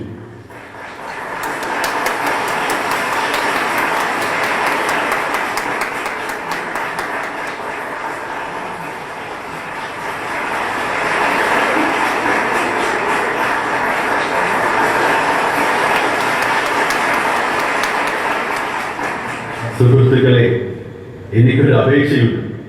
സദയം നിങ്ങളത് ചെവിക്കൊള്ളണം. ഇതാ ഒരു മഹാത്യാഗി, ലോകസ്നേഹി, തൊഴിലാളികളുടെ ദൈവം എന്നൊക്കെ അന്തം വിട്ടു പറയുന്ന ചില ശുദ്ധാത്മാക്കളെങ്കിലും നിങ്ങളുടെ കൂട്ടത്തിൽ കണ്ടേക്കാം. അവരെന്നെ വിചാരിച്ച് സത്യത്തെ ബഹുമാനിച്ച് അതിലൊരു ത്യാഗവും മണ്ണാങ്കട്ടയും ഇല്ലെന്നും കേവലം സ്വകാര്യ താല്പര്യമേ ഈ നിശ്ചയത്തിനു പിന്നിലുള്ളൂ എന്നും ധരിക്കണമെന്ന് ഞാൻ യാചിക്കുന്നു. ഞാൻ ദീർഘസംവത്സരങ്ങൾ കൊണ്ട് പൊടിമണ്ണിൽ നിന്ന് ഉയർത്തിയെടുത്ത ഈ സ്ഥാപനങ്ങൾ നശിക്കുന്നത് കണ്ടാലുണ്ടാവുന്ന നൈരാശ്യവും മനോദുഃഖവും ഓർത്ത് അത് പറ്റാതിരിക്കാൻ ഇന്ന് എൻ്റെ വ്യവസായങ്ങളെ കുറിച്ചുള്ള സംതൃപ്തി ഞാൻ മരിക്കുന്നത് വരെ നിലനിർത്താൻ ഒരേ ഒരു വഴി മാത്രമേ ഉള്ളൂ. അതാണ് ഞാൻ സ്വീകരിച്ചത്. അതിനേക്കാൾ എത്രയോ മടങ്ങ് പ്രാധാന്യമുള്ള മറ്റൊരു കാരണം കൂടി ദയവ് ചെയ്ത് കേൾക്കൂ സുഹൃത്തുക്കളെ. ഞാൻ ചെയ്ത മഹത്തായ ഒരു അപരാധത്തിന്റെ പ്രായശ്ചിത്തമാണ് ഈ സംഭവം. എൻ്റെ 2 ആൺമക്കൾ ഇവിടെ നിങ്ങളോടൊപ്പമുണ്ട്. ജീവിത ദുഃഖത്തിന്റെ നെല്ലിപ്പലകൾ എനിക്ക് കാണിച്ചു തന്ന വിഭാര്യനായ എൻ്റെ അമിതലാളന കൊണ്ട് യാതൊരു ഉത്തരവാദിത്വ ബോധവുമില്ലാതെ കേവലം ഇത്തിൽ കണ്ണികളായി വളർന്ന, ഒരു കാലത്ത് തൊഴിലാളിയായിരുന്ന ഒരുവന്റെ മക്കളായിപ്പോയതിൽ ലജ്ജിക്കുന്ന അവരുടെ അധപതനത്തിന് നല്ലൊരു പങ്ക് ഞാൻ കാരണക്കാരനായി. ആഴ്ചക്കുലിയും കൊടുത്ത് കൊരങ്ങനെ കള്ളുകുടിപ്പിക്കുന്നത് പോലെ പ്രോത്സാഹിപ്പിച്ചില്ലായിരുന്നെങ്കിൽ നാശത്തിന്റെ ആഴത്തിൽ നിന്ന് മൂക്കുകുത്തി വീണതിനു ശേഷമെങ്കിലും സ്വപ്രയത്നം കൊണ്ടവർ കരകയറുമായിരുന്നു. അവരുടെ കൈകളിൽ എൻ്റെ വ്യവസായം അകപ്പെടാൻ അനുവദിക്കുക, അത് ആറ്റുനോട്ടുണ്ടായ ഓമനപുത്രനെ ഘാതകരെ കൊണ്ട് കൊല്ലിക്കുന്നതിന് തുല്യമായിരിക്കും. നാളെ തൊട്ട് 100% ദരിദ്രരാകുന്ന അവർ ഒന്നുകിൽ ദാരിദ്ര്യം കൊണ്ട് നശിക്കും, അല്ലെങ്കിൽ ചെറിയ തോതിലെങ്കിലും തൻകാലിൽ നിലനിൽക്കാൻ ജീവിതവുമായി മല്ലടിക്കാൻ കരുത്തുള്ളവരാകും. രണ്ടും ഇന്നത്തെ ജീവിതത്തെക്കാൾ എത്രയോ ഭേദമാണ്, എത്രയോ കാമ്യമാണ്. എനിക്കൊരു മകളുള്ളത് നിങ്ങളിൽ ചിലർക്ക് അറിയാമായിരിക്കും. ഒരു വശത്ത് വിജയത്തിന്റെ കൊടുമുടി, മറ്റൊരു വശത്ത് പരാജയത്തിന്റെ പടുകുഴി എന്ന് പറയാവുന്ന എൻ്റെ ജീവിതത്തിന്റെ കഠിന ദുഃഖത്തിന് കാരണക്കാരിയാണ് ആ ഭാഗ്യം കെട്ട പെൺകുട്ടി. യാതൊരു തെറ്റും ചെയ്യാത്ത പരിശുദ്ധമായ തൻ്റെ ഇടമുള്ള ആ കുട്ടി ഏറ്റവും ദയനീയമായ ചുറ്റുപാടുകളിൽ വിവാഹ ജീവിതം വെറുത്ത് വീട്ടിൽ വന്നിട്ടുണ്ട്.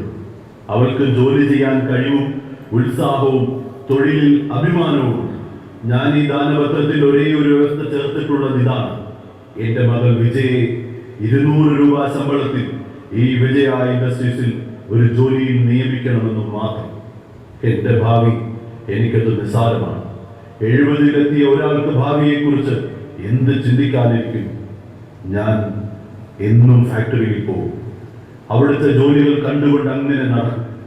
വൈകുന്നേരം എൻ്റെ മകളുടെ അടുത്ത് സാന്ത്വനം കിട്ടാൻ വേണ്ടി, സാന്ത്വനം നൽകാൻ വേണ്ടി ഞാൻ എത്തും.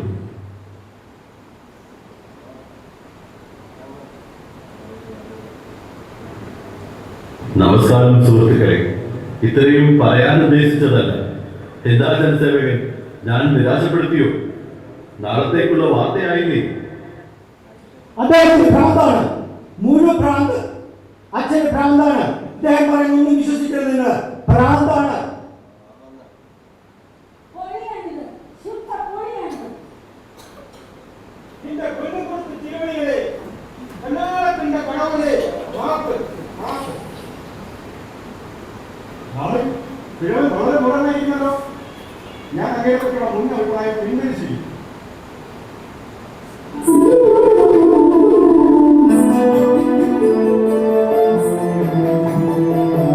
അച്ഛന്റെ സമ്പാദ്യമാർക്കു വേണം?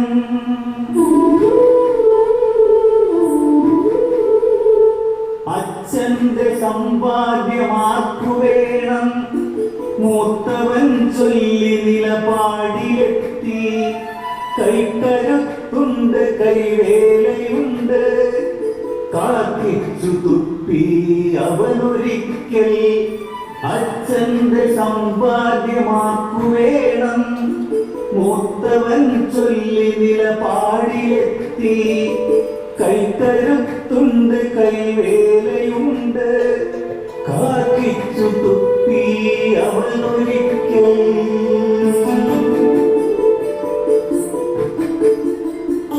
ആരുമറിയാതെ കണ്ണുകളിൽ അശ്രുകണങ്ങൾ അലയടിച്ചു. ആരുമറിയാതെ കണ്ണുകളിൽ അശ്രുകണങ്ങൾ അലയടിച്ചു. ആശ്രിതമാകുമെന്നാശിച്ചവൻ ആശയെ തല്ലിക്കിടുത്തിയപ്പോൾ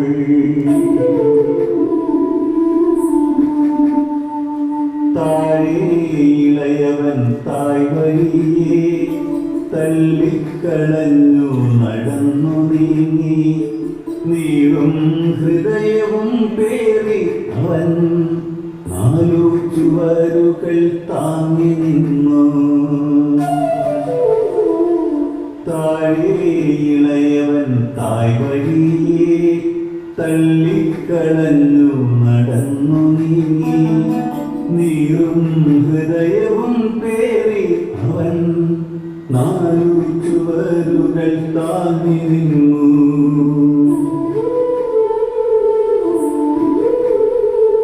ശാപം വരുമെന്നവനെയെന്ന് ശീലം പഠിപ്പിച്ച മാതൃഗേഹം. അച്ഛൻ പിതാവാണ് ദൈവമെന്നും അർദ്ധമായി എത്ര നാൾ ചൊല്ലിയന്ന്.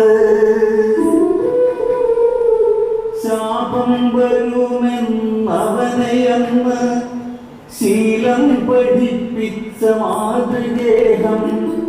അച്ഛൻ പിതാവാണ് ദൈവമെന്നും അർദ്ധമായി എത്ര നാൾ ചൊല്ലിയന്ന്.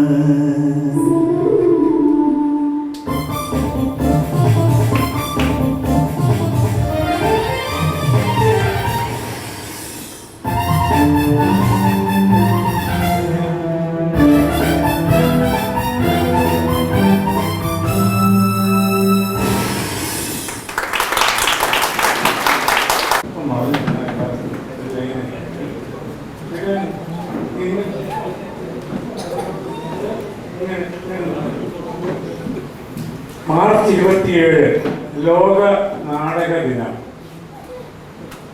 ലോക നാടക ദിനത്തിൽ ഒരു നാടക കളരി സംഘടിപ്പിക്കണമെന്ന് ഫൗണ്ടേഷൻ തീരുമാനിച്ചു. അതിന്റെ അറിയിപ്പ് പത്രത്തിൽ കൊടുത്തു. 33 പേര് അപേക്ഷിച്ചു. 30 പേര് വന്നു. ഏകദിന നാടക കളരിയായിരുന്നു. അതിൽ ക്ലാസ് എടുത്തവരാണ് രാധാകൃഷ്ണൻ, അനന്തപുരം രവി, വീരാപ്പണിക്കര്, കാര്യവട്ടം ക്ഷേമൻ നായർ, ഹസീം അമരവിള, വിളില്ല വന്നില്ല. ഇവരെല്ലാം ക്ലാസ് എടുത്തവരാണ്. ഒരു ദിവസം ആ ക്ലാസ്സിൽ ഏകദിന നാടക കളരിയിൽ പങ്കെടുത്തവരാണ് ഇന്ന് ഇവിടെ ഇത്തിൽക്കണ്ണി നാടകം. ഒരു വേള അവരൊക്കെ ആദ്യമായി നാടക അഭിനയം പഠിക്കുന്ന ദിവസമായിരുന്നു. അവർ നേരത്തെ നാടകം പഠിച്ചിട്ടില്ലായിരുന്നു. പക്ഷെ അന്ന് മാർച്ച് 27 കഴിഞ്ഞിട്ട് എത്ര ദിവസമായി. അവര് അന്ന് മുതൽ അത് കഴിഞ്ഞു നാടകമൊക്കെ പഠിച്ചു. ഇടയ്ക്കിടയ്ക്ക് അവർ ഇവിടെ വന്ന് ഞങ്ങൾക്ക് നാടകം ചെയ്യണം എന്ന് പലരും പറയാൻ തുടങ്ങി. അങ്ങനെ അവർക്ക് ഒരു നാടകം നിർദ്ദേശിച്ചു, ഇത്തിൽക്കണ്ണി നാടകം. ആ നാടകത്തിൽ പങ്കെടുക്കാൻ താല്പര്യമുള്ളവർ വരാൻ പറഞ്ഞു. അങ്ങനെ വന്നു നാടകം ചെയ്തവരാണ് ഇവർ. ഇവിടെ വന്ന് എല്ലാവരും ഇരുന്നപ്പോൾ തന്നെ ഞാൻ എല്ലാവരെയും ഒന്ന് നോക്കിയേച്ച് പറഞ്ഞു, SP പിള്ളയായി GS മനോജ് കുമാർ ആകട്ടെ ഗംഭീരം, അടക്കി ഒതുക്കിയുള്ള ആ അഭിനയം ആദ്യത്തെ അഭിനയമാണ് നാടകരംഗത്ത് എന്ന് ആർക്കും തോന്നുന്നില്ല. ഈ സത്യം ഞാൻ പറഞ്ഞത് എത്രമാത്രം ആത്മാർത്ഥമായി പരിശ്രമിച്ചു എന്നത് സൂചിപ്പിക്കാൻ. അവരെല്ലാവരും, ഞാൻ അങ്ങോട്ട് പറയാം, അവിടെ നിന്ന് അനിൽ പാപ്പാടിയാണ് ഇവരെ ഇതിന് ശരിയാക്കി എടുത്ത സംവിധായകൻ. അനിൽ പാപ്പാടി,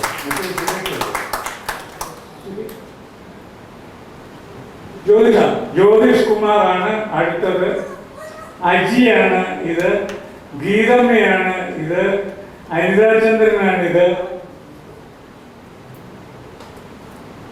ഇത് രഘു ചന്ദ്രിക, ഇല്ലേ, ബൈജു, മഞ്ജു, സുനിൽകുമാർ, സധീര ഉദയകുമാർ, അനിൽ. അന്ന് മുതൽ ഇവരോടൊക്കെ സംസാരിച്ചുള്ള പേരെല്ലാം എനിക്ക് കാണാൻ പോകും. അവരെപ്പോഴും എന്തും ചോദിക്കാനും അവരോട് ഇത്തിൽക്കണ്ണിയുടെ കഥ പറയാനും അവരെല്ലാം ആത്മാർത്ഥമായിട്ട് ശ്രമിച്ചു. കൃഷ്ണപിള്ള സാറിനെ കൊടുത്തു. ഞാനിത് തുടങ്ങിയപ്പോഴേ ഞാൻ പറഞ്ഞു, ഈ നാടകം പഠിച്ചു കഴിയുമ്പോഴത്തേക്ക് നിങ്ങളുടെ ഉള്ളിൽ കൃഷ്ണപിള്ള സാർ കയറും, നിങ്ങൾക്ക് വലിയ മാറ്റം ഉണ്ടാകും എന്ന് ഞാൻ പറഞ്ഞത് ഞാൻ ഓർക്കുന്നു. ആ മാറ്റം നിങ്ങളിൽ ഉണ്ടായിട്ടുണ്ട്. കൃഷ്ണപിള്ള സാർ എന്താണ് സന്ദേശമായി പറയുന്നത്? മനുഷ്യർക്ക് വേണ്ടിയും മനുഷ്യന് വേണ്ടിയും ജീവിക്കണം. ആ ഒരു വലിയ സന്ദേശമാണ് ഈ നാടകത്തിൽ കൂടി നൽകിയത്. അവർ കൃഷ്ണപിള്ള സാറിനെ ശരിക്കും ഉൾക്കൊണ്ടു, ആ ഭാവം ഉൾക്കൊണ്ടു. കുറഞ്ഞ സമയത്തിനുള്ളിൽ അത് ഗംഭീരമായിട്ട് ഇവിടെ അവതരിപ്പിച്ചു. ഇവർ നമ്മുടെ ഭാഗമാണ്. സാഹിത്യ സഖ്യത്തിലെ അംഗങ്ങളായി കഴിഞ്ഞിട്ടാണ് ഇവിടെ നാടക അഭിനയം തുടങ്ങിയത് തന്നെ. അവർ നമ്മുടെ അഭിമാന ഭാജനങ്ങളായി മാറിക്കഴിഞ്ഞു. സന്തോഷമുണ്ട്. ഇതിന് ആദ്യത്തെ ക്ലാസ് എടുത്ത ആളാണ് എസ് രാധാകൃഷ്ണൻ. അദ്ദേഹം ഇനി ബാക്കി ഒന്ന് പറയാനുള്ളത് സർ, ഒരു ദിവസത്തേക്ക് അങ്ങനെ വലിയ നടനം ചെയ്യാൻ പോകുന്നത് വലിയ കാര്യം തന്നെയാണ്. സാറ് പറഞ്ഞു ഇവരൊക്കെ നാടകവേദിയുടെ കൃഷ്ണനാടകയുടെ ഭാഗമാണെന്ന്. എനിക്കൊരു കുറിച്ചൊക്കെ ഇവര് ഭാഗമാണെന്നുള്ള ഭാവിയാണ് സർ. എനിക്ക് കൃഷ്ണനാടകവേദിയുടെ ഭാവിയാണ്. ഇപ്പോൾ നാളെ ഇത്രയും കാര്യമായി ഒരു നാടകത്തിന് ഈ നാടകത്തിൽ പറയുന്നത് നടന്മാരെ കണ്ടു, നടികളെ കണ്ടു, സംവിധായകനെ കണ്ടു, ഒക്കെ ഉണ്ടായിരുന്നു, എല്ലാവരും ഉണ്ടായിരുന്നു. ഇതൊക്കെ ഈ രത്നങ്ങളൊക്കെ തേച്ച് മിനുക്കിയെടുക്കുന്ന ജോലി മാത്രമേ ഇനി സാർ അവശേഷിക്കുന്നുള്ളൂ, വളരെ അവശേഷിക്കുന്നുള്ളൂ. ഒക്കെ ഒന്നാന്തരം വിലപിടിപ്പുള്ള രത്നങ്ങൾ, ഒന്നാന്തരം വിലപിടിപ്പുള്ള കലകൾ ഇവയൊക്കെ തേച്ച് മിനുക്കിയെടുക്കാൻ എനിക്ക് സാധിക്കട്ടെ എന്നാണ് ആശംസിച്ചത്. നന്ദി. വലിയ വേളയിൽ നാടകത്തെക്കുറിച്ചൊന്നും പറയുന്നില്ല. എല്ലാവരും ഭംഗിയായി ചെയ്തു. എല്ലാവർക്കും അഭിനന്ദനങ്ങൾ. കാര്യവട്ട വിഷയം എന്ന്. അതായത് നമ്മുടെ പരിശീലന കളരിയിൽ നിന്ന് വേദിയിലേക്ക് തട്ടുപുറത്തെന്നൊക്കെ നമ്മൾ പറയുമല്ലോ, പറയിൽ നിന്ന് വേദിയിലേക്ക് വന്നപ്പോൾ ഉണ്ടായ വ്യത്യാസം തീർച്ചയായിട്ടും നടീനടന്മാർക്ക് ഉൾക്കൊള്ളാൻ സാധിച്ചു എന്നുള്ളതാണ്. പരിശീലനം ശരിക്കും ഒരു സംവിധായകൻ എന്ന നിലയിൽ അനിൽ പാപ്പാടി എല്ലാവർക്കും നൽകിയിട്ടുണ്ട് എന്ന് ഞാൻ കരുതുന്നു. ഈ നാടകം മനുഷ്യനും തമ്മിലുള്ള അകലം എത്രമാത്രം കുറയ്ക്കാം എന്നും തൊഴിലാളിയും മുതലാളിയും തമ്മിലുള്ള അകലം എത്രമാത്രം കുറയ്ക്കാം എന്നൊക്കെയുള്ള സന്ദേശവും ഇതിനോട് ചേർത്ത് വയ്ക്കാവുന്ന ഒരു കാര്യമാണ്. പിന്നെ മറ്റൊന്ന് എന്നെ അതിശയിപ്പിച്ചത്, നാടകത്തിൽ കടന്നു വരുവാൻ ഈ കുട്ടികൾക്ക് സാധിക്കുമോ എന്ന് ഒരു നിമിഷം ചിന്തിക്കേണ്ടിയിരുന്ന ഒരു സമയം ഉണ്ടായിരുന്നു നമ്മുടെ പരിശീലന സമയത്ത്. പക്ഷേ അതിനെ മറികടന്നുകൊണ്ട് ധൈര്യപൂർവ്വം നാടകം അഭിനയിക്കാൻ എനിക്ക് സാധ്യമാകും എന്ന് ഓരോരുത്തരും വിളിച്ചു പറയുന്നത് വേദിയിൽ നിന്ന് നമുക്ക് ആദ്യമായി തന്നെ കേൾക്കുന്ന സ്പന്ദനമായി തോന്നി. ഒരു കാര്യം മാത്രം പറയാം, ഡയലോഗ് പറയാൻ വേണ്ടി മൈക്കിൻ്റെ മുന്നിലേക്ക് വന്ന് ശീലിക്കുന്ന ആ ഒരു ശീലം ഒഴിവാക്കിയാൽ മതി. അത് ഒരു അപാകതയായിട്ട് ഞാൻ പറയത്തില്ല. പ്രൊഫഷണൽ നാടകങ്ങളിലാണ് ഇങ്ങനെ വന്ന് മൈക്കിൻ്റെ മുമ്പ് ഡയലോഗ് പറയാൻ വേണ്ടി വരുന്നതായിട്ട് 1-2 പേരെ ഇങ്ങനെ അനുഭവപ്പെട്ടു. അത് മാറ്റി വെച്ചു. തീർച്ചയായിട്ടും നിങ്ങൾ ആദ്യമായി നാടകം അഭിനയിക്കുന്നു എന്ന് തോന്നാത്തതിൽ നാടകം അവതരിപ്പിച്ചു. എല്ലാ കുറ്റം പറഞ്ഞതല്ല, ഇനി അത് സംഭവിക്കാതിരിക്കുക അന്ന് പരിശീലനത്തിനോട് പറഞ്ഞതാണ്. അങ്ങനെ സംഭവിക്കാതിരിക്കാൻ വേണ്ടി മാത്രം നാടകം പൊതുവെ നന്നായി അവതരിപ്പിച്ചു. സംവിധായകൻ പ്രത്യേകമായി കൂടെ പ്രവർത്തിച്ച സാങ്കേതിക ശ്രീമതി ലീല പണിക്കർ. ഇതിൽ പറഞ്ഞതിൽ കൂടുതൽ എനിക്കൊന്നും പറയാനില്ല. ഇത് ആദ്യമായിട്ട് ഒരു അഭിനയിക്കാണെന്നൊന്നും ആരും പറഞ്ഞില്ല.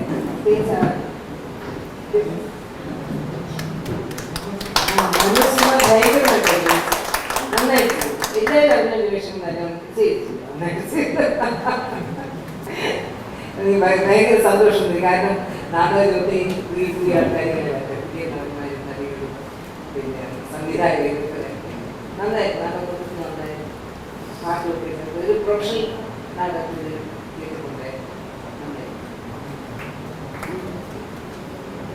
അനിൽ പാപ്പാടിയാണ് ഈ സംവിധാനം ചെയ്തത്. അപ്പോൾ ഇതിൻ്റെ സ്ക്രിപ്റ്റ് ഇവർക്ക് വിതരണം ചെയ്തുകൊണ്ട് റിഹേഴ്സൽ തുടങ്ങുന്നതാണ് ഞാൻ അന്നേരം പറഞ്ഞു ഈ നാടകം ഗംഭീരമാകും എന്ന്. അതിപ്പോൾ എനിക്ക് ഒന്നുകൂടി ഉറപ്പിച്ച് പറയാൻ പറ്റുന്നു, ഗംഭീരമായി. അതിൻ്റെ സന്തോഷം എനിക്ക് ഉണ്ട്, അത് ഞാൻ അനുഭവിക്കുന്നു. കൃഷ്ണ സാർ പറഞ്ഞില്ലേ, സപ്തതിയായി ഇനിയിപ്പോൾ എനിക്കെന്ത് ഭാവിയെന്ന്. 71 വയസ്സ് 72 പൂർത്തിയാക്കിയില്ല കൃഷ്ണ സാർ പോയി. ഓർക്കണം, പ്രവചനമാണ്. 52ാമത്തെ വയസ്സിലാണ് സാറിൽ കണ്ണി എഴുതുന്നത്. ഒരു സപ്തതി ആഘോഷിക്കുന്ന ഒരു വ്യവസായി തൻ്റെ വ്യവസായ സ്ഥാപനങ്ങളെല്ലാം ജീവനക്കാർക്ക് കൊടുത്തുകൊണ്ട് ശരിയായ സോഷ്യലിസം എന്താണ് എന്ന് കാണിച്ചു കൊടുത്ത നാടകമാണ്. എന്തിനാണ് മനുഷ്യൻ്റെ സമ്പാദ്യമൊക്കെ എന്തിനാണ്? അത് തൊഴിലാളികൾക്കുള്ളതാണ്, സാധാരണക്കാർക്കുള്ളതാണ്. എല്ലാവരും സാധാരണക്കാരായ അസാധാരണക്കാരാണ് എന്ന് പറയുന്ന ഒരു വാക്യമുണ്ട്. ഞാൻ നേരത്തെ ഇവരോട് പറഞ്ഞു, കഥകൾ കാണുന്നത് പോലെ ഈ നാടകത്തിൻ്റെ ഡയലോഗുകളൊക്കെ അറിയാവുന്നവരായിരിക്കും മുമ്പിലിരിക്കുന്നത് മുഴുവൻ നല്ലവണ്ണം ശ്രദ്ധിക്കണമെന്ന് പറഞ്ഞു. ആകാശവാണിയിൽ ഇത് ആദ്യം അവതരിപ്പിച്ചപ്പോൾ സത്യൻ, നസീർ, ഷീല, അടൂർ ഭാസി, SP പിള്ള, മധു, കൊട്ടാരക്കര, MP ചെലപ്പൻ നായർ തുടങ്ങിയവർ പങ്കെടുത്ത ഈ ഭാസ്കരൻ, നെല്ലിക്കോട് ഭാസ്കരൻ, ഇവരൊക്കെ കൂടെ പങ്കെടുത്ത് അവതരിപ്പിച്ച നാടകമാണ് ഇത്തിൽക്കണ്ണി. അതിൻ്റെ റേഡിയോ രൂപം ആദ്യം തന്നെ എല്ലാവർക്കും കൊടുത്തു. അവരാ ഭാവം മുഴുവൻ ഉൾക്കൊണ്ടു. രംഗത്തും ഗംഭീരമായി. അനിൽ പാപ്പാടി വരും. അനിൽ പാപ്പാടിയാണ് ഇതിൻ്റെ വിജയത്തിൻ്റെ 90%. 10% ഈ അഭിനേതാക്കൾ.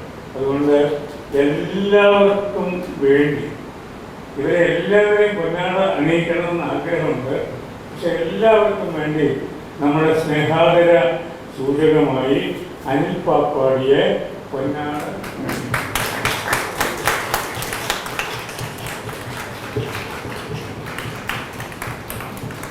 അനിൽ രണ്ടുപേർ.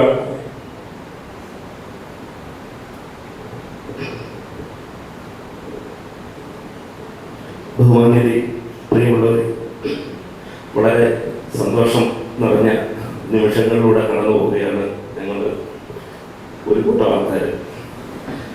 ഇപ്പം സാർ പറഞ്ഞ് ഇതിൻ്റെ വിജയത്തിൻ്റെ ഘടകങ്ങളൊക്കെ പറഞ്ഞു. പക്ഷെ ഇതിൽ ഞങ്ങൾക്ക് പറയാനുള്ളതെന്ന് പറഞ്ഞു കഴിഞ്ഞാൽ എൻ കൃഷ്ണപിള്ള ഫൗണ്ടേഷനിൽ ഈ നാടകം അവതരിപ്പിക്കുവാൻ സാധിച്ചതാണ് ഞങ്ങളുടെ ഏറ്റവും വലിയ കരുത്ത്. ഒരിക്കലും ഈ ടീമും ഈ സംവിധായകരും ഈ പിന്നണി പ്രവർത്തകരും മറ്റൊരു സംഘടനയിലായിരുന്നെങ്കിൽ ഒരിക്കലും ഇങ്ങനെ ഇത്രയും നാടക വിജയത്തിലേക്ക് എത്താൻ കഴിയില്ല.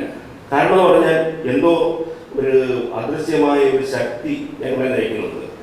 ഇവിടെ വന്നപ്പോൾ പല ദിവസവും ഞാനിവിടെ വരുമ്പോൾ സാറ് ഇങ്ങനെ റിഹേഴ്സൽ ഇന്നലെ ഉണ്ടായിരുന്നോ, കഴിഞ്ഞ ദിവസം ഉണ്ടായിരുന്നോ, അപ്പം സാറ് പറയാം, ഞാൻ പറയും സാറേ നാളെ ഇല്ല മറ്റന്നാളുണ്ട്, പക്ഷേ ഞങ്ങൾ തീരുമാനിച്ചിട്ട് പോലും ഇല്ല. അപ്പൊ സാറിനെ കേൾപ്പിക്കാൻ വേണ്ടി ഇങ്ങനെ പറയും. അങ്ങനെ പറഞ്ഞ് റിഹേഴ്സലിന്റെ എണ്ണം അങ്ങ് കൂടി. സാറിനെ കേൾപ്പിക്കാൻ വേണ്ടി പറയുന്നതാണ് അടുത്ത ദിവസം ഉണ്ടെന്ന്. പക്ഷെ പിന്നെ റിഹേഴ്സൽ നടത്താതിരിക്കാൻ കഴിയില്ല. അങ്ങനെ കൂടുതൽ റിഹേഴ്സൽ ഇട്ട് തന്നെയുമല്ല, ഈ കിട്ടിയ ആൾക്കാർ, ഈ കിട്ടിയ നടന്മാരും നടികളെന്നൊക്കെ പറഞ്ഞാൽ ഒരു ക്യാമ്പ് കഴിഞ്ഞ് വന്നവരാണ്. ഈ ക്യാമ്പ് കഴിഞ്ഞ് വന്നവരായതുകൊണ്ട് പ്രഗത്ഭമതികളായ തിരുവനന്തപുരത്തെ ഏറ്റവും പ്രഗത്ഭമതികളായിട്ടുള്ള ആൾക്കാർ ട്രെയിനിങ് കൊടുത്ത ആൾക്കാരാണ് എനിക്ക് കിട്ടിയത്. അതുകൊണ്ട് എനിക്ക് വളരെ അനായാസമായിട്ട് എവിടെ കൈകാര്യം ചെയ്യാൻ പറ്റി. സാധാരണ ഇതുപോലെ ഒരു സംഘടനയെ പോയി നാടകം ചെയ്യുവാന്നില്ല. ഇതുപോലെ അമച്ചർ നടന്മാരെ അവര് തെക്കൂടെ കവിക്കാൻ നടക്കുക ഡയലോഗും കൊണ്ട് ഒരു കാരണവശാലും അവരെ കൺട്രോൾ ചെയ്യാൻ പറ്റത്തില്ല. ഇത് നമ്മൾ പറയുന്ന പൊസിഷനിൽ പറയുന്ന ജസ്റ്റേഴ്സും പറയുന്ന മാനറിസങ്ങളും പറയുന്ന പോസ്റ്ററുകളും ഒക്കെ അതേ രീതിയിൽ തന്നെ നമുക്ക് ചെയ്യാൻ കഴിയും. കാരണം ഇവർ പഠിച്ചു വന്നവരാണ്. പ്രഗത്ഭമതികളായ ഒരു കൂട്ടം ആൾക്കാരെ പഠിപ്പിച്ചു വന്നവരാണ്. അങ്ങനെ ട്രെയിൻഡ് ആൾക്കാരെയാണ് എനിക്ക് കിട്ടിയത്. അപ്പം എൻ കൃഷ്ണപിള്ള ഫൗണ്ടേഷന്റെ ബാനറും എരമറ്റൂർ സാറിന്റെ നിരന്തരമുള്ള അന്വേഷണങ്ങളും ഈ നടന്മാരുടെ കാലിബറും എല്ലാം കൂടെ ഒത്തുചേർന്നപ്പോഴാണ് ഇങ്ങനെ ഒരു വലിയ വിജയത്തിലേക്ക്. ഈ നാടകത്തിൽ നമുക്കറിയാം ഒരു 2-3 ഡയലോഗുകൾ മാത്രമേ ഉള്ളൂ. ഈ നാടകം ഒരു സാധാരണ ഒരു അമച്ചർ നാടകം ഇതുപോലെ ഒരു പുസ്തക നാടകം എടുത്ത് നടത്തുമ്പോൾ നിരവധി ഡയലോഗുകൾ തെറ്റേണ്ടതാണ്. 2-3 ഡയലോഗുകൾ അത് ഓട്ടോമാറ്റിക് അങ്ങനെ സ്ലിപ്പായി പോകും. അത് മനുഷ്യരാദ്യം സ്ലിപ്പായി പോയി. കാരണം കമ്പ്യൂട്ടർ ഒന്ന് നാടകം കളിക്കണം. 2-3 ഡയലോഗ് ഇത്രയും ഒരു ഫസ്റ്റ് കളിക്ക് പ്രൊഫഷണൽ നാടകം പോലും ഫസ്റ്റ് കളിക്ക് ഒരുപാട് ഡയലോഗുകൾ തെറ്റിക്കും. ഇത് അങ്ങനെ ഒന്നും തെറ്റു വരാതെ ഇത്രയും ഫ്ലോയായിട്ട് ഈ നാടകം അവതരിപ്പിക്കാൻ കഴിഞ്ഞത് കൃഷ്ണപ്രസാദിന്റെ ഒരു അദൃശ്യമായ ഒരു ശക്തി ഞങ്ങളിലേക്ക് ആവാഹിച്ചു. ഇതിന്റെ ബാനർ ഞങ്ങളെ സഹായിച്ചു, എരമറ്റൂർ ഞങ്ങളെ സഹായിച്ചു, പിന്നെ ഇവിടെ നടത്തിയ നടി ഞങ്ങളെ സഹായിച്ചു. ഇത് കണ്ടുകൊണ്ടിരുന്ന മുഴുവൻ ആൾക്കാർക്കും നന്ദി. ഇനിയും നിങ്ങൾക്ക് ഈ വേദിയിൽ തിളങ്ങാൻ അവസരങ്ങൾ ഉണ്ടാകട്ടെ എന്ന് ഞങ്ങൾ പ്രാർത്ഥിക്കുന്നു.